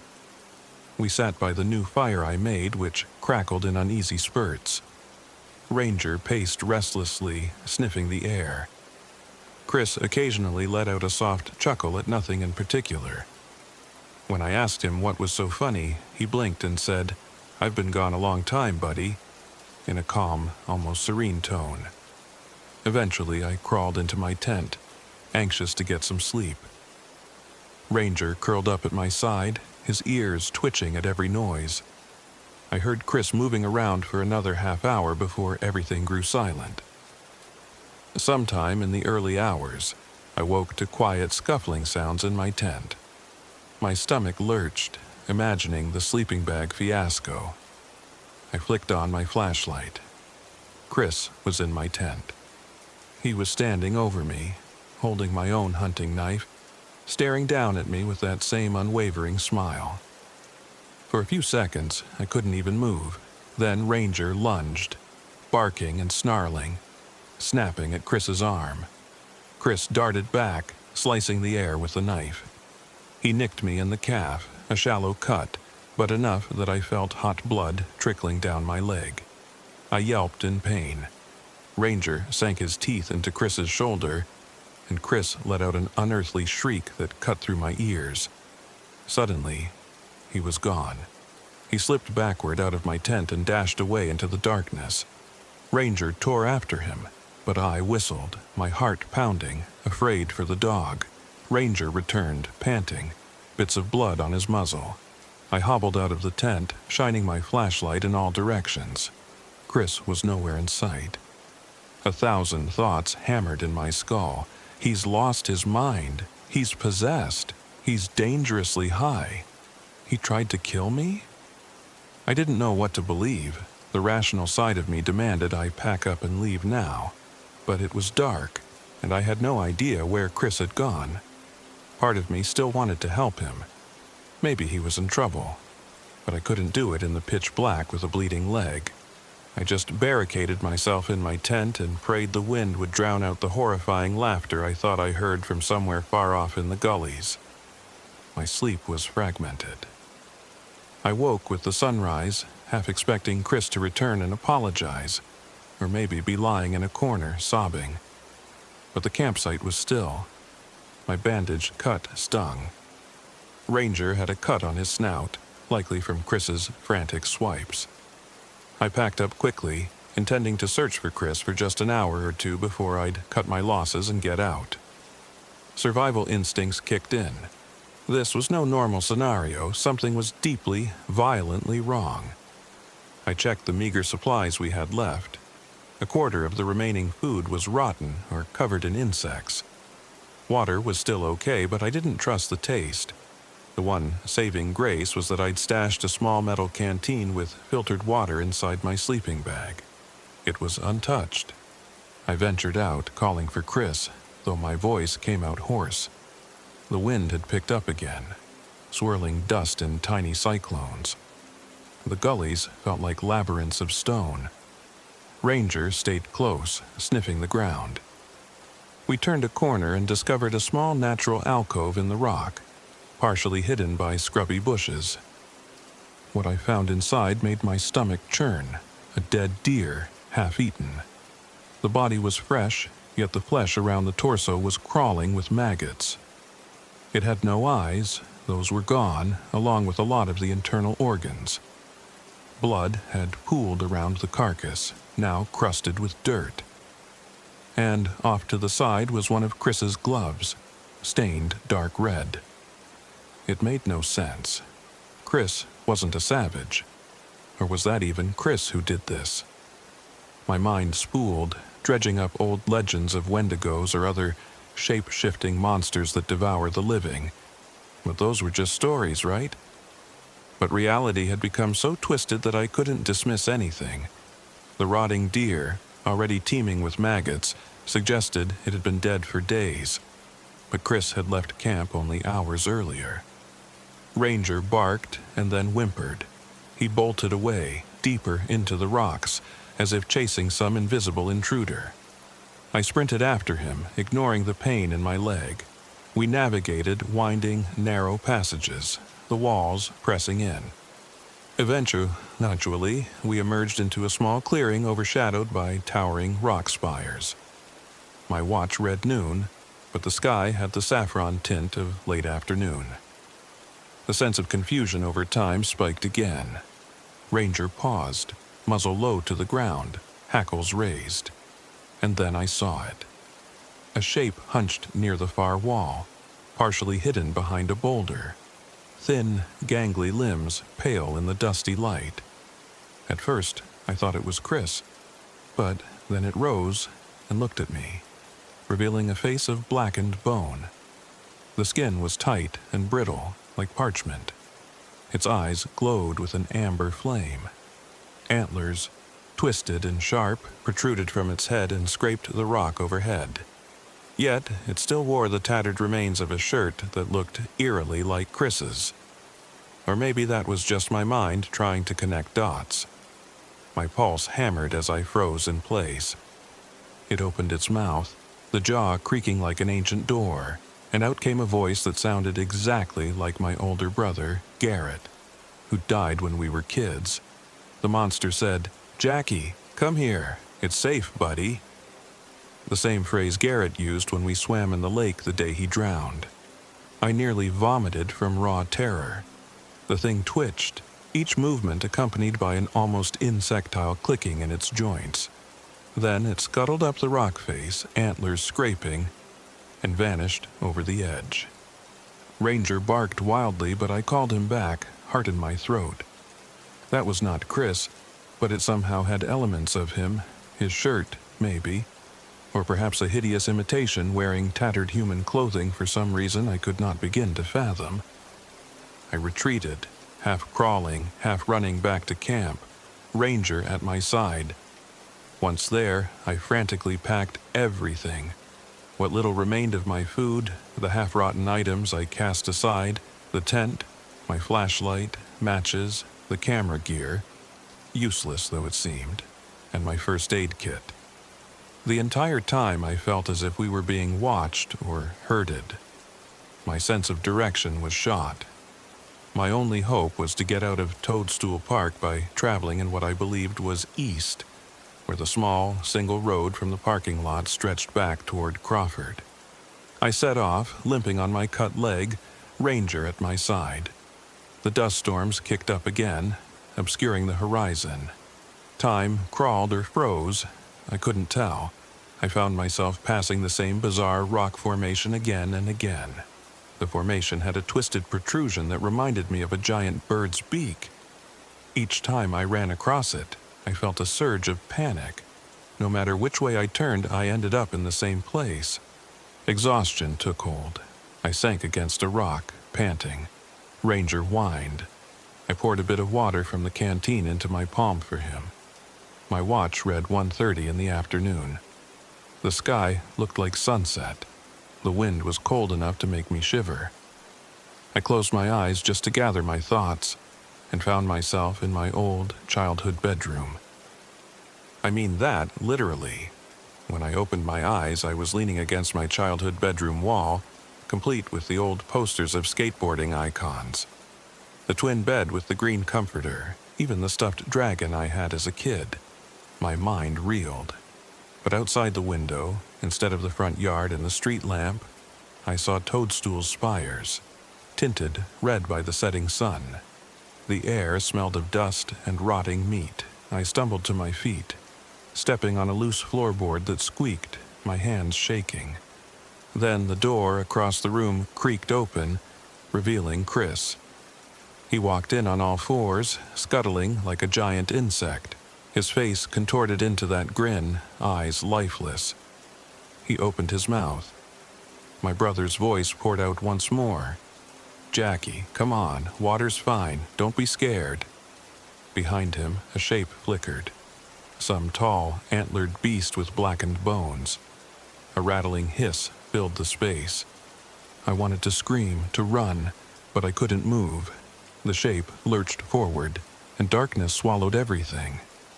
I woke up trembling on the ground with Ranger licking my face. The rock formations had returned around me. My watch read 4:15, and the sky was a swirling bruise of purples and oranges, as if the entire day had evaporated. My throat felt parched, my leg throbbing. I forced myself up, leaning on Ranger for balance, and limped onward. I don't know how many hours I walked. I saw illusions, glimpses of Chris's face in the rock walls, half rotted, his eyes wide. Sometimes I heard footsteps behind me, but whenever I turned, there was only stone and drifting dust. At one point, I glimpsed a small family in the distance, or so I thought. A father, mother, and 2 kids, all waving at me. I called out desperately. They didn't react, just stood and waved. As I got closer, I realized they all wore my face, down to the small scar under my chin from a bike accident at 13. The father's eyes were black holes. The mother's smile was too wide. I veered away, terror pounding in my head. Eventually, I reached a stretch of rock that leveled out, leading to a gentle slope downward. I followed it, hoping it led to a road or some sign of civilization. The gullies parted, revealing a gloom of open space. I smelled smoke, faint and acrid. My mind latched onto it as a potential sign of rescue. Perhaps someone had set a campfire or was burning rubbish. But the next scent to hit me was blood. I found Ranger sniffing the air, whining. Just around a cluster of tall stones, I stumbled onto Chris again. Or what was left of him. He was crawling on the ground, one of his hands missing at the wrist, raw flesh glistening. He was hunched over something. When he turned, I saw the entire left side of his face was peeled away, exposing muscle and bone. Yet he smiled at me, with the half lips he had left, drool and blood mixing in a rivulet down his chin. He chuckled, in a voice that was both Chris's and not Chris's. My guts twisted, I nearly retched. "I came back," he said, strangely calm, the words garbled by his ruined mouth. "I found you, Jack." He raised his stump, from which blood still seeped. "We can share." He stepped aside, and I realized that he'd been hunched over Ranger's leftover portion of dog food, a container I'd lost from my pack. He was gnawing on it, or maybe on something else. I couldn't breathe. Ranger barked furiously, but Chris ignored him. Chris's eyes were hollow, distant. That smile never changed. I backed away, wanting to flee, but something pinned me in place. Then, with unnatural speed, Chris lunged. He grabbed the handle of my pack. I stumbled and fell. He crawled onto me, dripping blood onto my chest, that smile inches from my face. I howled, shoving him off, but he had surprising strength for someone so badly injured. His breath reeked of decayed meat. I managed to push him back just enough for Ranger to wedge his muzzle between us, snapping furiously at Chris's exposed muscle. Chris let out a shriek and scuttled away like a wounded spider, retreating behind a rock. My adrenaline soared. I seized my bag, rummaging for anything flammable. Rubbing alcohol, a small bottle of lamp oil, anything. In the scramble, I found my bottle of lighter fluid and a rag. I'd brought them to help start campfires if the wood was damp. I wasn't sure what I was planning, but I had some desperate notion of setting a trap. Crawling, I followed Chris's bloody trail around the rock. Ranger was at my side, fur bristling. We found him kneeling near a natural fissure in the ground, maybe a small pit or crevasse. Then I saw it. The creature that had haunted me earlier, Ashbone. It looked even taller now, black antlers scraping the rock overhead. Its limbs were too long, bones poking through, skin like charred parchment. It stooped down, wrapping one elongated hand around Chris's shoulder, pulling him into an embrace. Chris buried his face in the creature's hollow chest, like a child hugging a parent. For a moment, they both turned to look at me. My mind screamed that this was impossible, that I was looking at a demon or a Wendigo or something that never should have existed in the real world. The monster leaned forward, jaws opening unnaturally wide, revealing rows of blackened teeth. A hissing noise rattled from deep inside its throat. Chris's eyes rolled back. He convulsed, letting out a faint rasp. Then the creature bit down on the side of Chris's head. The crunch turned my stomach inside out. I watched as Chris's body went rigid, then slackened. Hot tears rolled down my cheeks. I'd known Chris since we were kids, but the horror of that moment obliterated any rational sense of sorrow, leaving only raw panic. I realized I had one chance: to do something insane. I pulled out the lighter fluid, twisted off the cap, and doused the rag. My fingers trembled so badly I thought I'd drop everything. Then I jammed the rag into the top of the bottle, flicked my lighter, and lit it. The small flame danced precariously. With a guttural yell, I hurled the makeshift Molotov at the creature. It landed at Ashbone's feet, spraying flaming fluid. The monster reared back, letting out a shriek that tore the air. Flames licked its parchment skin, crackling and popping. I lunged in with a second dose of fluid, spraying it, ignoring the risk of igniting myself in the process. The stench of burnt hair, flesh, and bone flooded my nostrils. I coughed, reeling back from the noxious fumes. The creature twisted and howled, thrashing as chunks of flaming skin peeled away, revealing black bones underneath. It was like watching a living pyre. Even as it writhed, it tried to crawl toward me, using an arm half consumed by flames. The sound it made was somewhere between a screech and a death rattle, so loud that my ears rang. Ranger barked like mad, urging me to back away. I took one last look at Chris's still form, mangled beyond recognition, before retreating. It was too late for him. I had to save myself. The creature was down, but not dead. Its burning shape still moved. I grabbed Ranger's collar and forced my legs into a sprint, ignoring every throb of pain in my cut. We ran. Despite everything, we managed to find a break in the gullies that led us up a slope. The acrid smell of smoke trailed behind us. I kept expecting the creature to appear again, leaping from the shadows, but it didn't. Perhaps I'd wounded it enough to keep it at bay, or maybe it had vanished into some hidden lair to nurse its injuries. The only thing I knew for sure was that it wasn't gone. Something like that doesn't simply die from a little fire. The slope finally gave way to open space and a dirt trail. I recognized the faint tire tracks in the dust. This had to be the path back to the parking area. My watch read close to midnight, though the sky was bright with an eerie greenish tint. Ranger and I pressed on. My leg throbbed with each step, the bandage soaked through with fresh blood. The gash stung, and I felt a terrifying sense of dizziness creeping in, threatening to black me out. But the thought of that thing behind me kept me stumbling forward. After what felt like hours, I saw a silhouette of a small cabin or shack against the horizon. A park ranger station, perhaps. Relief surged in me like an electric current. If I could get to an official building, I might find a radio or some means of calling for help. Or at least I could hunker down behind locked doors. I approached, panting, my mouth so dry it hurt to breathe. Ranger wagged his tail feebly at my side. Then I saw the figure standing in front of the cabin, someone wearing a ranger's uniform, wide-brimmed hat, arms raised in a hail. I stuttered to a halt. My instincts screamed caution, but I was so close to salvation. The figure stepped into a slant of moonlight, revealing a face that was off. The eyes were too wide, the mouth parted in an unsettling grin. But I recognized that face, or thought I did. It looked like someone in their mid-40s, short hair, stubbly chin, but the voice that came out was Chris's voice. Plain as day. "Hey buddy, you lost?" My knees threatened to buckle. I managed to speak. "Who? Who are you?" He touched his hat brim.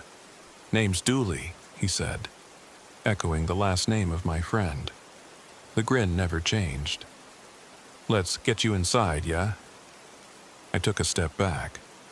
Ranger growled. As the ranger blinked, his eyes flickered. Empty sockets for a brief second. He kept smiling. Then I noticed the entire station was off. The windows were painted on, the door a solid plank with no hinges. It wasn't real. Or if it was, it had been changed. A tremor of final, maddening despair coursed through me. I squeezed my eyes shut, tears burning behind my eyelids. "No, not again," I muttered. "I'm done. You can't have me." When I opened them, the station was gone, replaced by an unbroken stretch of desert. The figure was gone, replaced by swirling dust. Ranger pressed against my leg, whining. I looked at him, at his trusting eyes. I forced myself to keep walking. Hours or minutes later, I couldn't tell, I finally found an actual road. The battered sign marking the entrance to Stool Geologic Park was half buried in sand, but I recognized it. Relief poured through my body. I stumbled to the road. Soon after, headlights appeared. An old pickup truck rumbled up. I flagged it down, half sobbing with exhaustion and pain. The driver was an older man with a weathered face. He rolled down the window. "Son, you need help?" he asked, eyeing my bleeding leg and Ranger's tired form. I nodded. "Please, my friend. He's still out there. Something else is out there." The man gave me a strange look, but seemed sympathetic. "Hop in. Closest help is back in Crawford." I got in, Ranger jumping up beside me. The man asked me questions, but I was too delirious to give coherent answers. I tried to explain about Chris, about the creature. He must have thought I was insane, but he kept quiet, just nodded. Eventually, we reached the outskirts of Crawford. The local sheriff and some kind of ranger met us at a small station. They took statements, but once I started describing a bone-thin, antlered monster, they exchanged grim looks, the kind reserved for those in shock. They went out to search Toadstool Park for Chris, but they found no trace. No body, no sign of a camp, nothing. My gear was gone, presumably swallowed by the labyrinth of rock formations. A few days later, they told me to rest, suggested trauma therapy, gave me a courtesy number for local mental health resources. I never recovered any of my equipment. I was left with a few cuts, a partially burned camera battery, and nightmares that refused to let me be. Ranger made a full recovery, but even now, he refuses to go outside after dark. Sometimes, in the middle of the night, he jerks awake and barks at the walls, and I remember that burnt, black-boned shape thrashing amid the flames, screeching at me with my brother's voice. I've tried to gather my thoughts in this account so you can know what happened out there, so you can be warned, because while I escaped Toadstool Geologic Park, I can't shake the sense that I only made it out because something else allowed me to leave. Every so often I see flashes, like in my peripheral vision, of a figure wearing antlers, just beyond a corner or behind a tree. And I hear a voice that might be Chris, or might be my dead brother. Or maybe it's me, echoing in the wind. I haven't gone back, but I can't stop replaying the final image. The thick, acrid smoke rising from that creature's flesh. The bone-deep shriek, and the look on Chris's face. half-eaten but still smiling. That's what hell must be like. Seeing your friend consumed, hearing your brother's voice call to you from the jaws of a monster, and having no rational explanation for any of it. I wish I could tell you that the nightmares eventually fade, that time has smoothed over the trauma, but it hasn't. Sometimes I wake up in my comfortable bed, certain I'm still there in Toadstool, that I never really left. I hear Chris's laughter, or my brother's voice urging me into the water, and I feel those burning eyes on me. I'll leave you with this. If you ever venture into isolated places where the wind howls and your footprints vanish behind you, be cautious. Because if something starts toying with you, warping your sense of time, rotting your supplies, prying into your memories, run. Run before it takes you too, because once it burrows into your mind, it never really leaves. And if you feel a presence watching you, wearing your friend's face, or calling out in your lost loved one's voice, remember what I said. There are things in this world that feed on the parts of us we can't bear to face, and they know exactly how to lure you deeper, step by agonizing step. If you doubt any of this, head out to Toadstool Geologic Park and see for yourself. Just look out for a blackened skeleton with broken antlers and a half-burnt grin. If you're smart, you'll pray you never find it, because if you do, it'll be the last time you see anything in the light of day as it truly is. I promise you that.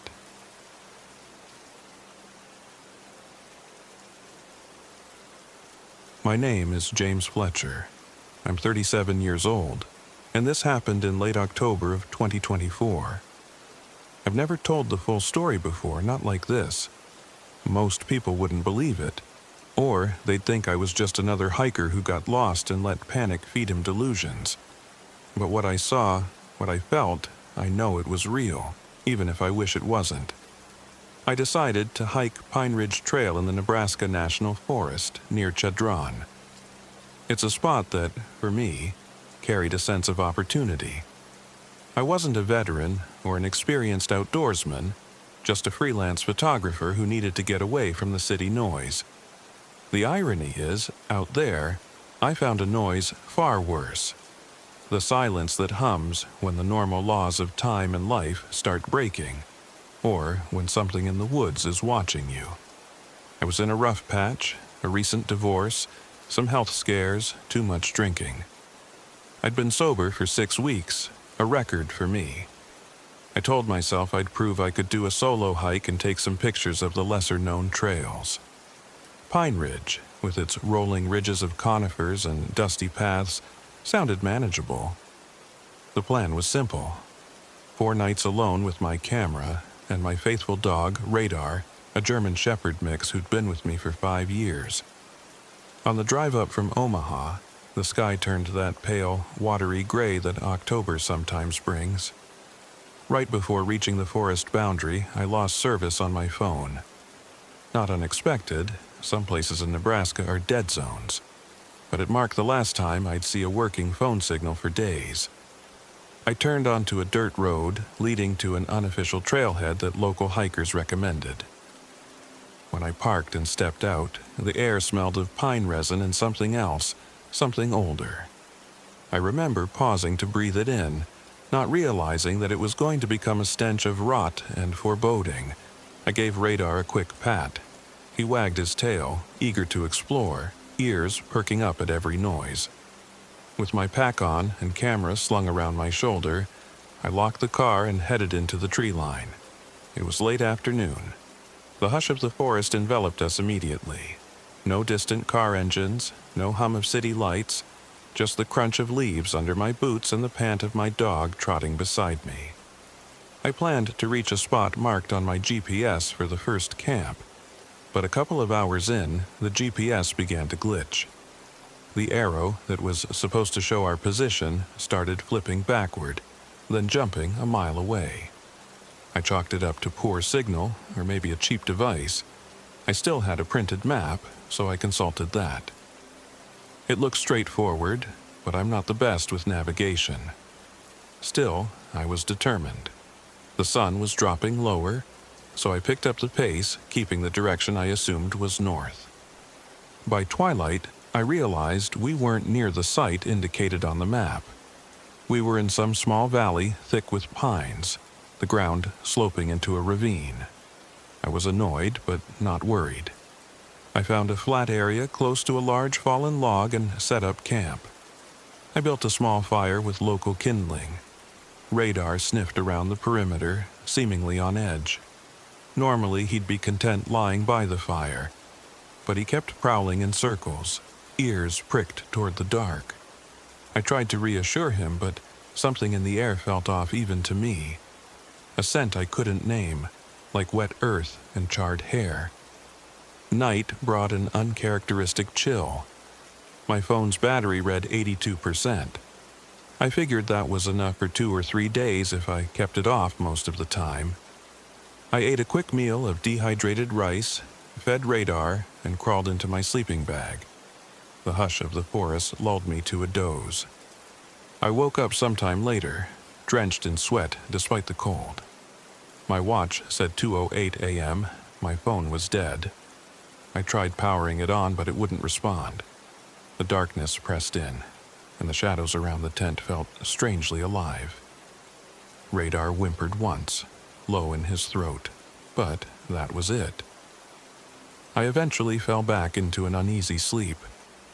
In the morning light, I discovered the fire pit was nothing but cold ash, as if it had been out for days, not hours.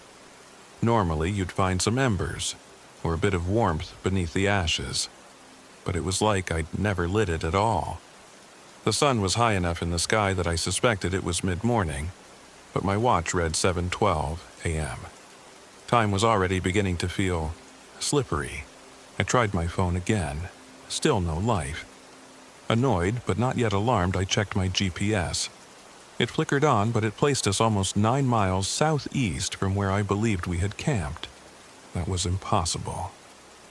Radar sat at my feet, head lowered. I patted him. We had no choice but to keep going. I still had my map. I plotted a route that would cross what I thought was a well-known ridge. If we could ascend there, we could see the landmarks and fix our position. We started hiking. The hours trudged by in near silence, punctuated by the distant call of crows. Around midday, I stopped to rest. The sun was overhead, which should have placed us around noon, but my watch read 4 p.m. We'd only been walking for 4 hours at most. Something in my gut twisted.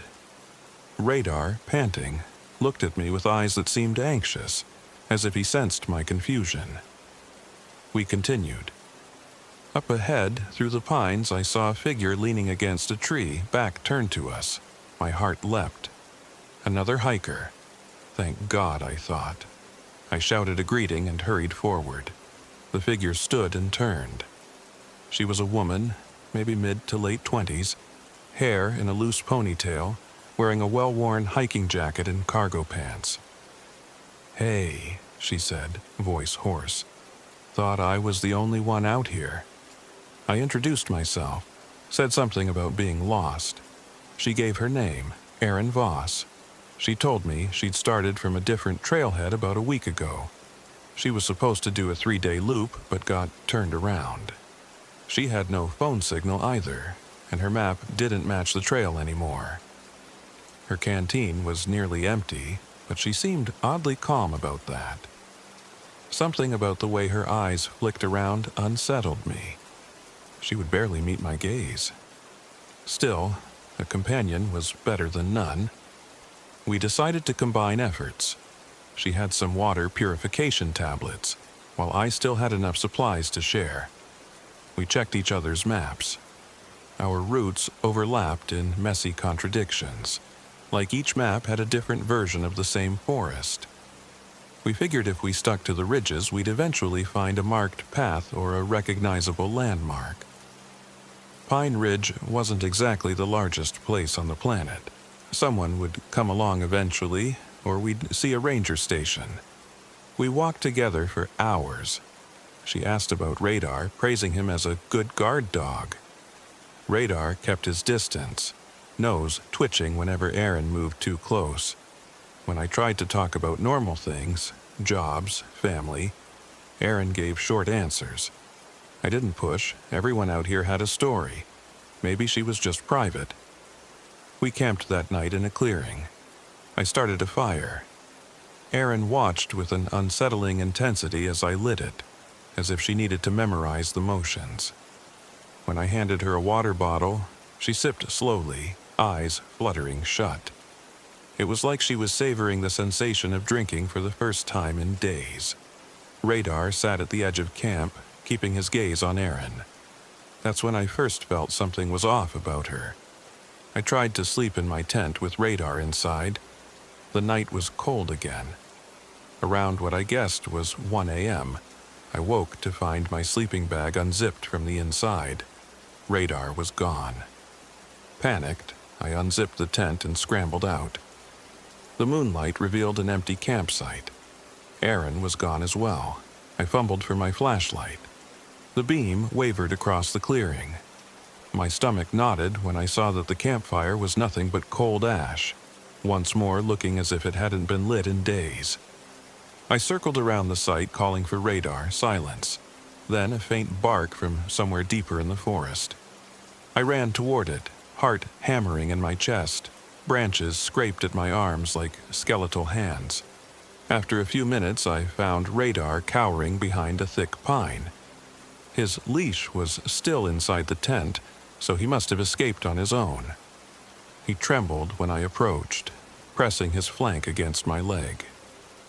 I whispered calming words until he seemed steady enough to walk. When we got back to the campsite, Aaron was there, huddled by the ashes of the fire. The moon bathed her in pale light. She turned her head to me, her expression vacant, then said, "I was thirsty." I couldn't help it. I snapped. "Where the hell did you go? And why are you scaring my dog?" She blinked as though waking from a trance. I heard something. I followed it.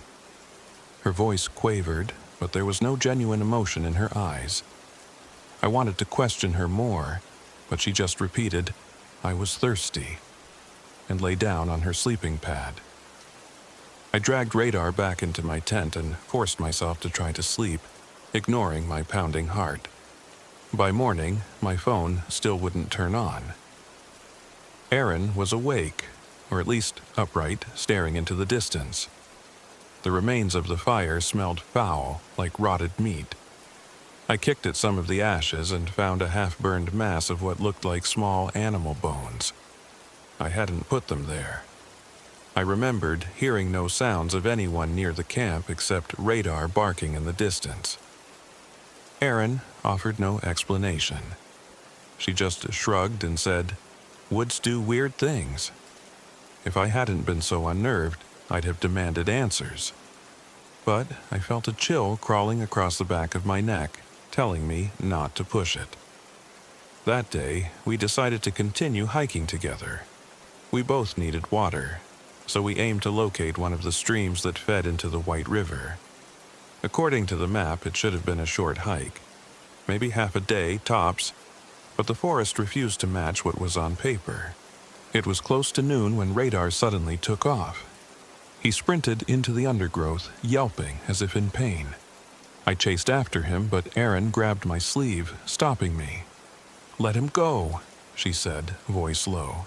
"He'll come back." "He's hurt," I snapped, pulling free.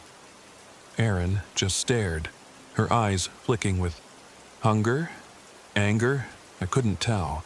I called Radar's name, ignoring Aaron. Without hesitation, I crashed through the branches, ignoring the scratches and bruises. Adrenaline surged. I had to find him. He was my only real companion out here. Finally, I heard a faint whine and followed it. I discovered Radar's leash. I'd fastened it to the side of my pack earlier, shredded on the ground, as if chewed from both ends. There was no sign of my dog. Fear gripped me. Then a twig snapped behind me. I whirled around to see Aaron. She appeared unruffled, not even breathing hard. "It's okay," she said, though she didn't sound convincing. He'll come back." "Why do you keep saying that?" I asked through gritted teeth. She shrugged again, and that time I saw something in her face, a flicker of frustration, or maybe mild amusement. "He always does."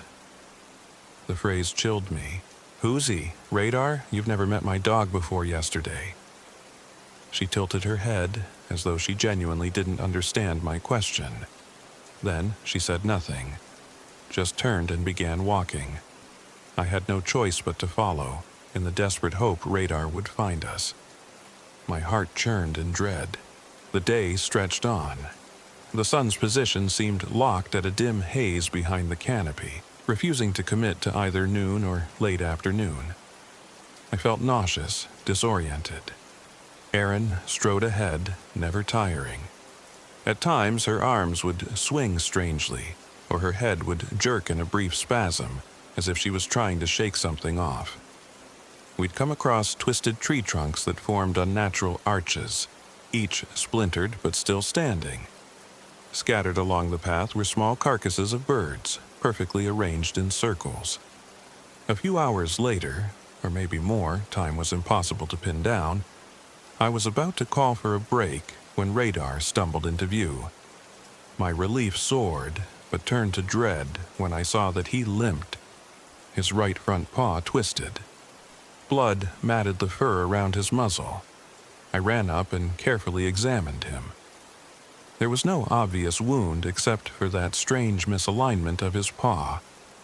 It was like his bones had been forcibly turned the wrong way, but he wasn't wailing in pain, more like a subdued whimper. My stomach churned at the unnatural angle. Erin hovered behind me.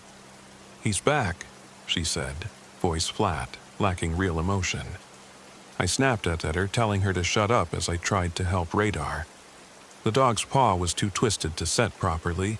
I bandaged it as best I could and gave him some water, which he lapped up.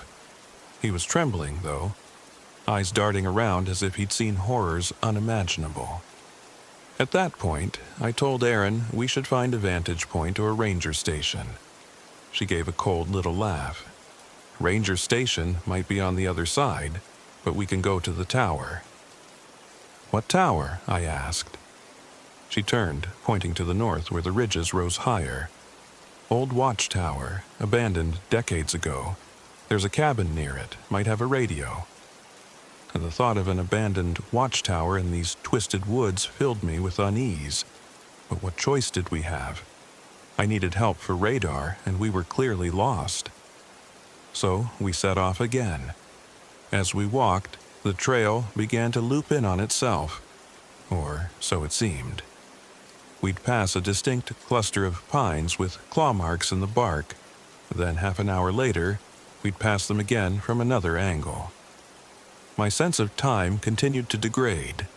My watch spun forward hours at a time, then backward. The weather felt stuck in a permanent, cold mid-afternoon gloom. That night, we found a small clearing. I gathered wood for a fire. When I tried lighting it, the flames sparked green and blue. The wood hissed with an acrid odor, like burning hair. Radar whimpered behind me.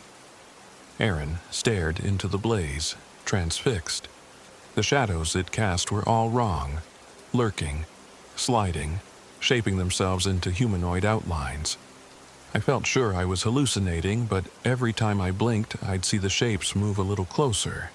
I had maybe 5 or 6 MREs left, plus some jerky. Erin rummaged in my pack as if it were her own, asking for food. I reluctantly shared some, though I hated the idea of letting her rummage around. She took a bite of jerky and chewed it slowly, eyes rolling back in near ecstasy. It was unnerving. Then she slid away from the fire's light, and I lost track of her. Radar curled next to me, but he wouldn't meet my gaze. He pawed at the earth like he wanted to bury himself in it. Exhausted, I tried to fall asleep, but a gnawing dread gripped me. Eventually, I drifted off. When I woke, it was late at night again. The fire was dead. Erin was hunched over something on the far side of the clearing. The moonlight revealed a shape that looked suspiciously like a small deer carcass, or what was left of it. I gagged when I realized she was peeling the skin off. Her fingers, coated in red, moved with purposeful, almost ritualistic slowness. I choked back bile and whispered her name. She froze, turned her head, and flashed a grin that looked far too wide. She dropped the hide and tried to stand, her legs buckling as if the joints weren't placed right. I scrambled backward in panic. Then Radar barked, the loudest, most frantic bark I'd ever heard. Erin cocked her head at him and hissed. I swear she hissed like a cat. She then folded to the ground, eyes rolling back. Slowly, she began to speak in a language that had no business existing in these woods. Guttural syllables, half-chanted. Radar whimpered, pressing himself against me. I had no idea what to do. A moment later, she came out of it. She wiped the blood from her fingers on her jacket, as if it were no big deal, and said, "Better get some rest. We have a long hike tomorrow." Then she laid down near the deer carcass. The stench was overpowering. I wanted to run, but it was the dead of night, in a forest that defied logic and reason. If I tried to flee, I wasn't sure which way to go, and Radar was injured. So I stayed, trembling in my sleeping bag, half convinced I was having a nightmare. Morning came without me realizing I'd fallen asleep. I found the deer carcass gone. No trace of it, no blood, nothing. The ground was clean, the air crisp. Erin stood by the edge of the clearing, hair damp, combing through it with her fingers. She smiled at me, a perfectly normal, friendly smile. "All right, let's go," she said, as if nothing strange had occurred. I wanted to demand an explanation, to confront her about the deer, but the look in her eyes told me that might be a mistake. She was stronger than she looked, and something about her presence felt older, more dangerous. I decided to keep silent, at least until we found help. As we continued hiking, the sky dimmed prematurely, like dusk at noon. Sometime later, I saw a shape looming on the ridge, the skeleton of a watchtower. The old structure was mostly intact, with a ladder leading up the side. A smaller, half-collapsed cabin stood nearby. The space around it was overgrown with vegetation, as if nature wanted to consume it. Radar started whining the moment it came into view. "I thought you said it was abandoned decades ago," I said to Erin. She nodded absently. "It's older than that, but Morma used to live here." "Who's Morma?" She didn't answer. She just led the way. I followed, a gnawing fear building in me. We reached the tower. Up close, I saw old timbers with carved symbols, circular patterns, strange whorls. The ground was littered with bones. Some were animal, some looked worryingly human. Erin walked over to the collapsed cabin. Inside, we found a dusty old journal on a table. The pages were brittle, hand-scrawled. By now, my curiosity got the better of me, and I flipped through it. Most was illegible, but I caught references to strange winds, time loops, and a person named Morma Hale, a caretaker or ranger from some time in the 1930s. The final entries were frantic. "This place warps, time is not a line. She's in the walls, the air, my breath, she wants in. The children in the trees, bone chimes. I can't sleep or she'll seep into me." The last pages were scribbled in black ink that nearly tore the paper. "She crawls in the canopy. She is me. I am her. They can't tell the difference anymore." A chill crept down my spine. The tower groaned overhead, as if unsettled by our presence. Radar limped around the cabin, sniffing at corners, whimpering whenever he neared the walls. I looked over at Erin. She was standing by a shattered window, her face expressionless. Then, out of nowhere, she turned to me. "Let her in," she whispered. "It's the only way to fix what's broken in you." My skin crawled. "What are you talking about?" "You're not well, James," she said, speaking in a tone too gentle. "You came here to prove you're strong, but you're not.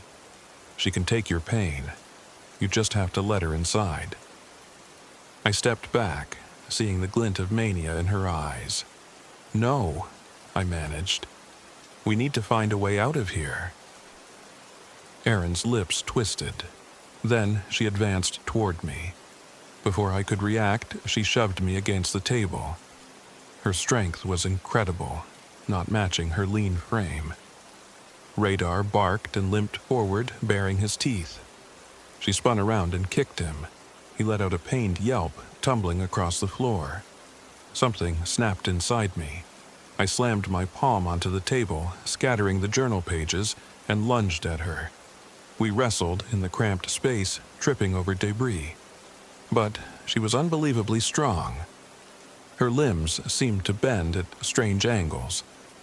A few times I glimpsed her face in the half-light, and it wasn't quite Erin. The cheeks were too hollow, the eyes sunk in. She pinned my shoulder to the rotting cabin wall, nails digging into my skin. Her breath smelled of copper and decay. "You'll let her in," she hissed, voice warping. "She's older than these trees. She wants your soul, your body, your time." My mind reeled. Panic flooded me. I wrestled free, seizing a broken chair leg and brought it down on her shoulder. She cried out, but the cry was more like an enraged snarl. I scrambled over to Radar, who was whimpering, and scooped him into my arms. Erin, or whatever had taken Erin, crouched like a predatory animal ready to pounce. Fear jolted me into action. I bolted out of the cabin, nearly slipping on the carpet of old bones, half expecting her to leap onto my back. But she didn't. She followed at a slow, steady pace, her footsteps echoing on the creaking boards. Outside, the light was strange, the sun a pale disk behind swirling clouds. I looked for any path we could take, my pulse hammering. The watchtower's ladder beckoned me, but it felt like a trap. Still, I needed to put some distance between us. I sprinted into the surrounding trees, Radar in my arms. He was heavier than he looked, and I soon stumbled, nearly dropping him. I managed to get behind a fallen pine and duck down, clamping a hand over Radar's muzzle to keep him quiet. My heart thundered in my ears. I heard nothing but the faint whisper of wind through the branches. 10 minutes, maybe half an hour, passed. Time was meaningless out there. Eventually, I heard footsteps, quiet, methodical. Erin's voice floated through the trees. "James, come out. Don't make this harder. She needs you. We all do." And the sound of it threatened to freeze my blood. She walked closer. My hands shook. Radar lay eerily still, as though sensing the danger. Then, in a moment of horrifying clarity, I realized if she found us, we'd both be dead. Or worse.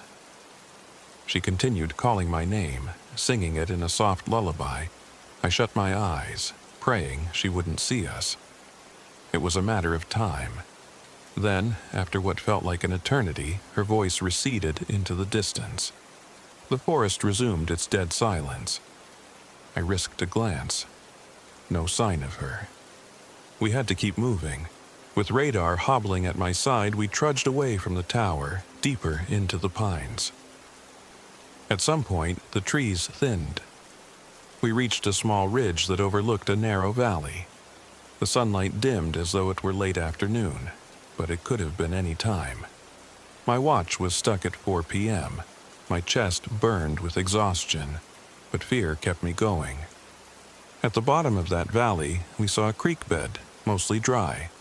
If we followed it, maybe it would lead us to the White River or a known trail. I scrambled down carefully, trying not to injure Radar further. We made it to the creek bed and headed east, or at least what I assumed was east.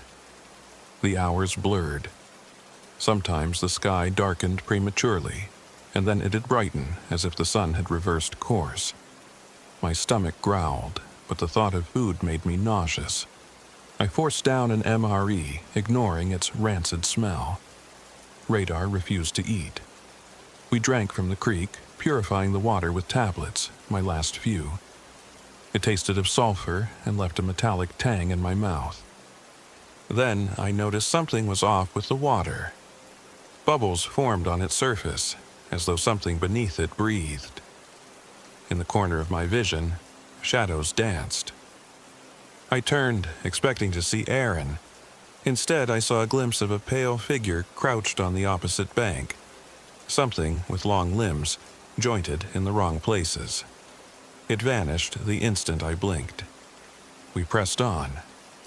At some point, near an hour that should have been dusk, we came upon a bizarre clearing ringed with bent trees.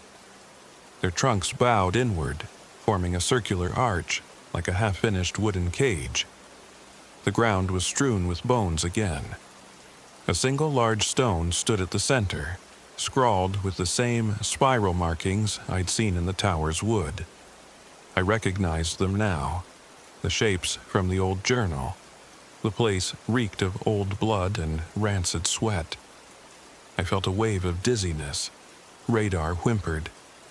He tugged at my pant leg as if urging me to leave. But I heard something in the distance, a moan or a cry. I thought maybe it was another lost hiker in need of help. Against my better judgment, I followed the sound. I found a figure lying on the ground behind the stone. My heart stuttered. It was Erin. She was trembling, eyes half shut. Her clothes were torn, and her arms were covered in black, spidery veins. "No," I whispered. "Please, no." She moaned again, turning her head. That's when I realized this might not be the same woman. Her face flickered as if a veil lay across it, something shifting beneath. Still, she appeared in distress, and a part of me clung to hope. Maybe she was possessed. Maybe I could help. Stupid, maybe, but I crouched next to her, keeping my guard up. "Erin," I said quietly, "are you? Her eyes opened. For a moment she looked like a terrified woman pleading for help. "James, I'm so cold. What's happening to me?" A jolt of pity surged through me. "We'll get you out of here." Then she spoke again.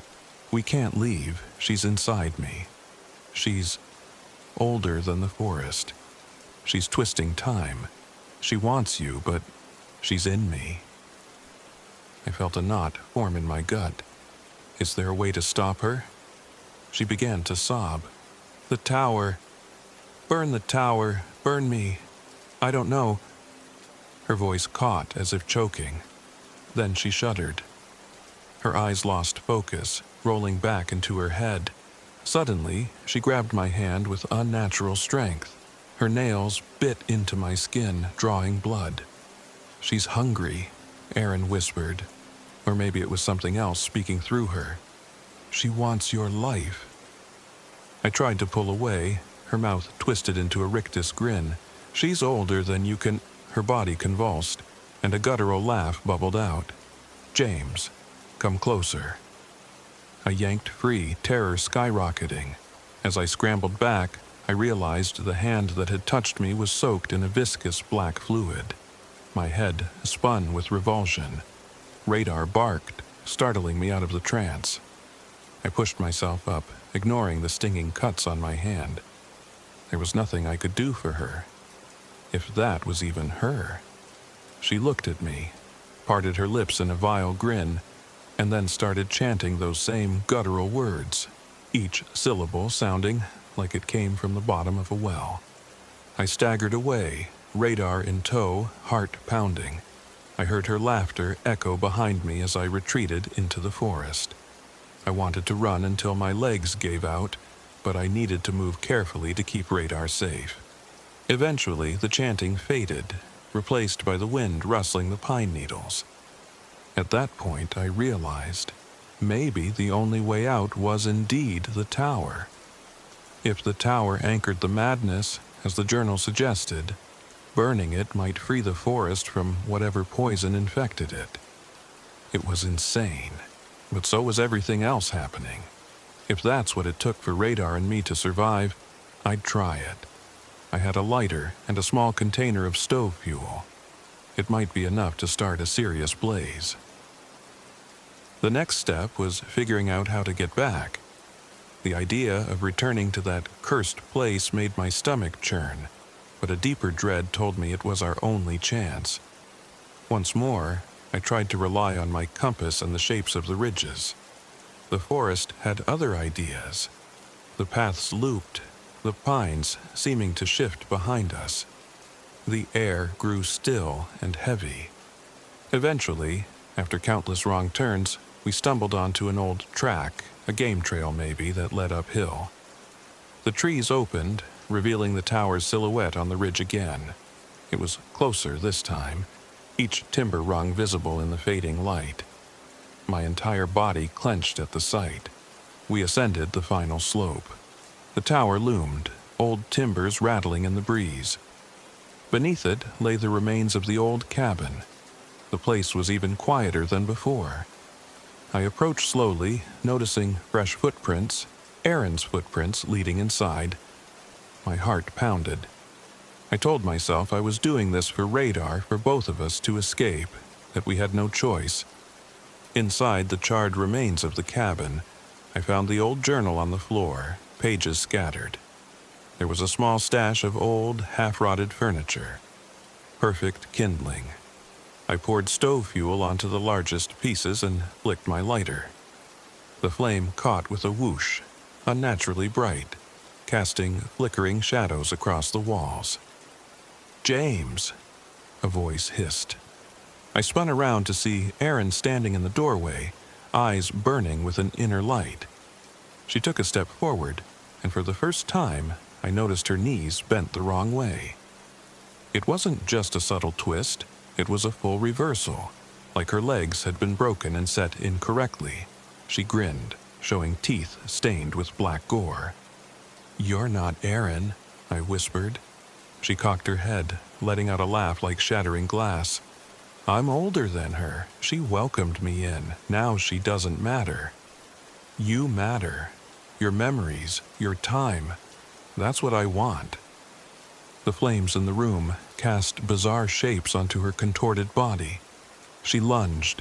I sidestepped, smashing a wooden beam into her hip. She stumbled, letting out an unearthly shriek. Her limbs rattled. She flailed out, catching my arm, nails tearing flesh. Radar barked furiously, but he could barely hobble. The creature towered over me, inhuman and ravenous. I grabbed the back of a rotting chair and slammed it at her legs.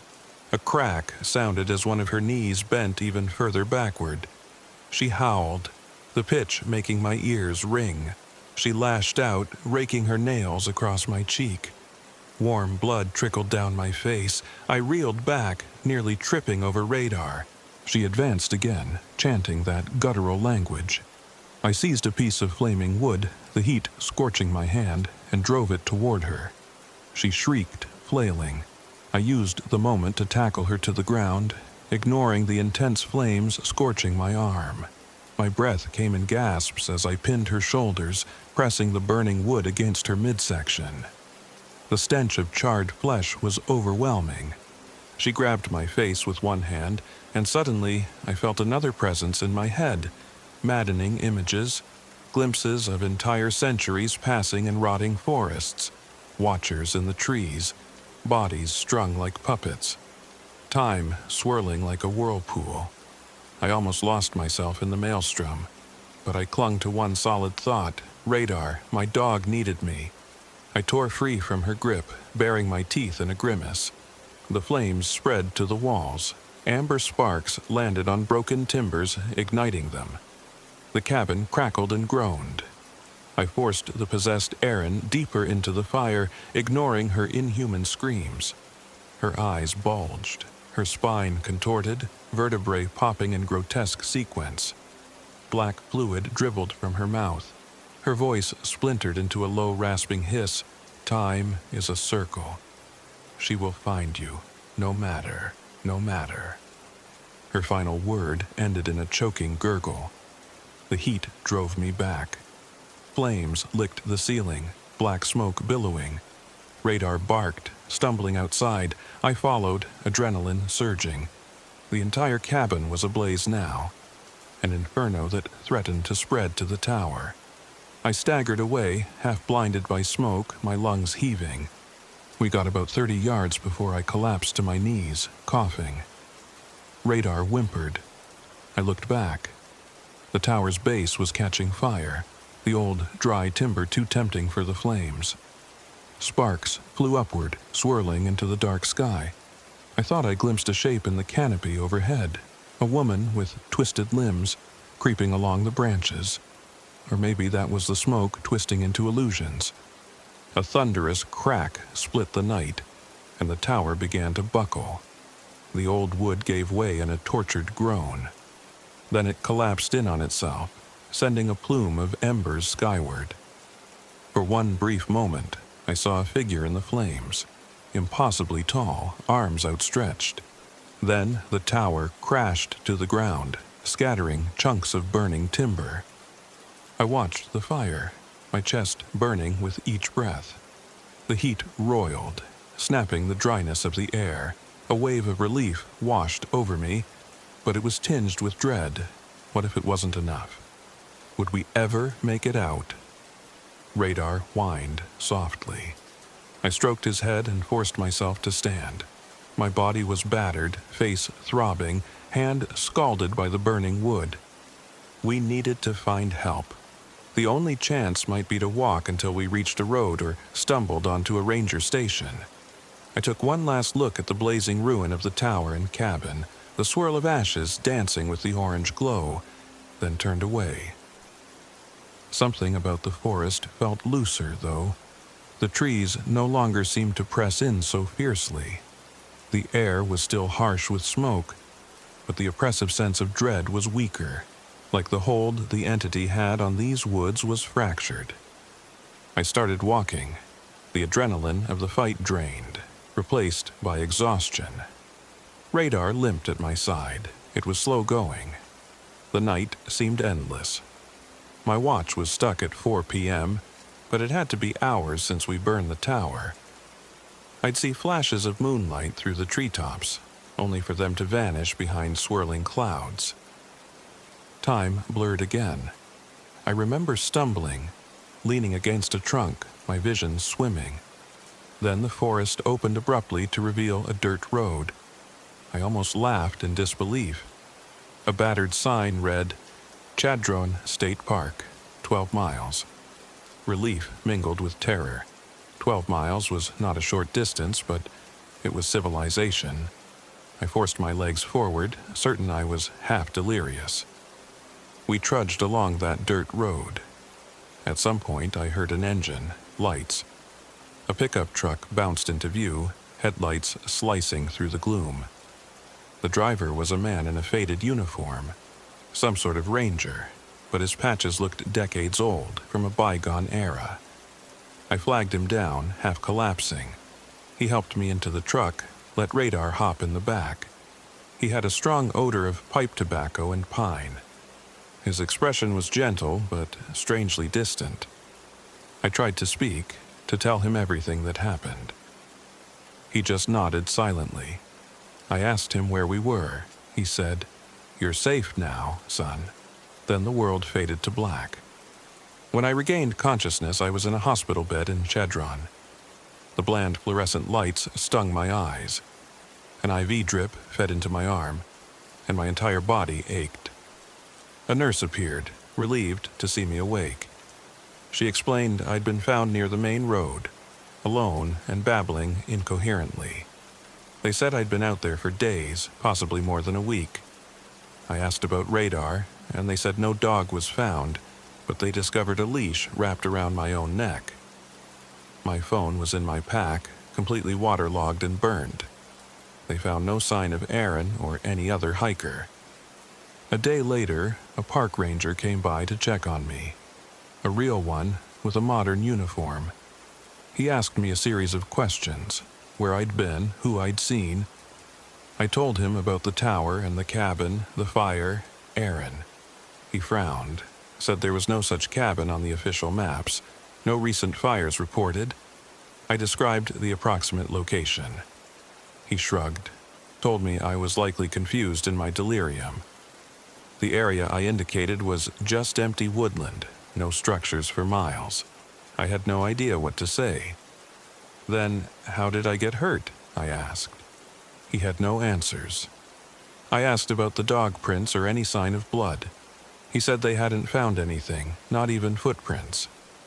The nurse told him I needed rest, so he left, telling me he'd write up a report, but not to expect any big revelations. I was left alone, feeling more lost than ever. Eventually, a small private rescue group agreed to do a thorough sweep for radar. They found nothing. I was released a few days later, bandaged and traumatized with no closure. I drove back to Omaha. My car had been towed from the forest. I racked up a hefty bill, but none of that mattered because the emptiness of losing radar consumed me. I tried to move on. I told my ex-wife, a few friends, some doctors, what had happened. Nobody believed the supernatural elements. They thought I must have suffered a psychotic break or a severe concussion that caused hallucinations. The official story is that I got lost in the Pine Ridge area, was dehydrated, and that my dog ran away or was attacked by wildlife. But in the quiet hours of the night, I remember Erin's twisted face, her chanting. I remember the tower, the shape in the canopy, and the warped sense of time. And sometimes I think I see radar out of the corner of my eye, or I hear him padding around my apartment. When I look in the mirror, my reflection seems a half-second slow. Or it smiles before I do, a flicker of extra teeth. I can't tell if it's just the scars on my cheek distorting my face or something else still lurking inside me. I don't know exactly what we faced out there. I don't know if Morma died in the flames or if she's still in the deep places of the forest, twisting time, hunting for the next lost soul. But I do know this. I'm not going back to Pine Ridge. Maybe I burned the tower and crippled that thing enough that it can't reach me now. Or maybe it's just biding its time. All I can say is if you ever hike out that way, keep an eye on the trees at night. Listen for the wind. If you see your watch freeze, or the moon waver, or the ashes of your fire go cold too soon, turn around. If something crawls in the branches, calling your name in someone else's voice, run. Burn the tower if you can, but for your sake, don't let her in. Don't let her inside your head. Because once she's there, you might never get out. And time can twist you into something you won't even recognize. That's the only warning I can give, the only advice I have left. And if by some miracle you see a German shepherd limping around those woods, please take care of him for me, because I couldn't. And in the end, that might be my biggest regret of all.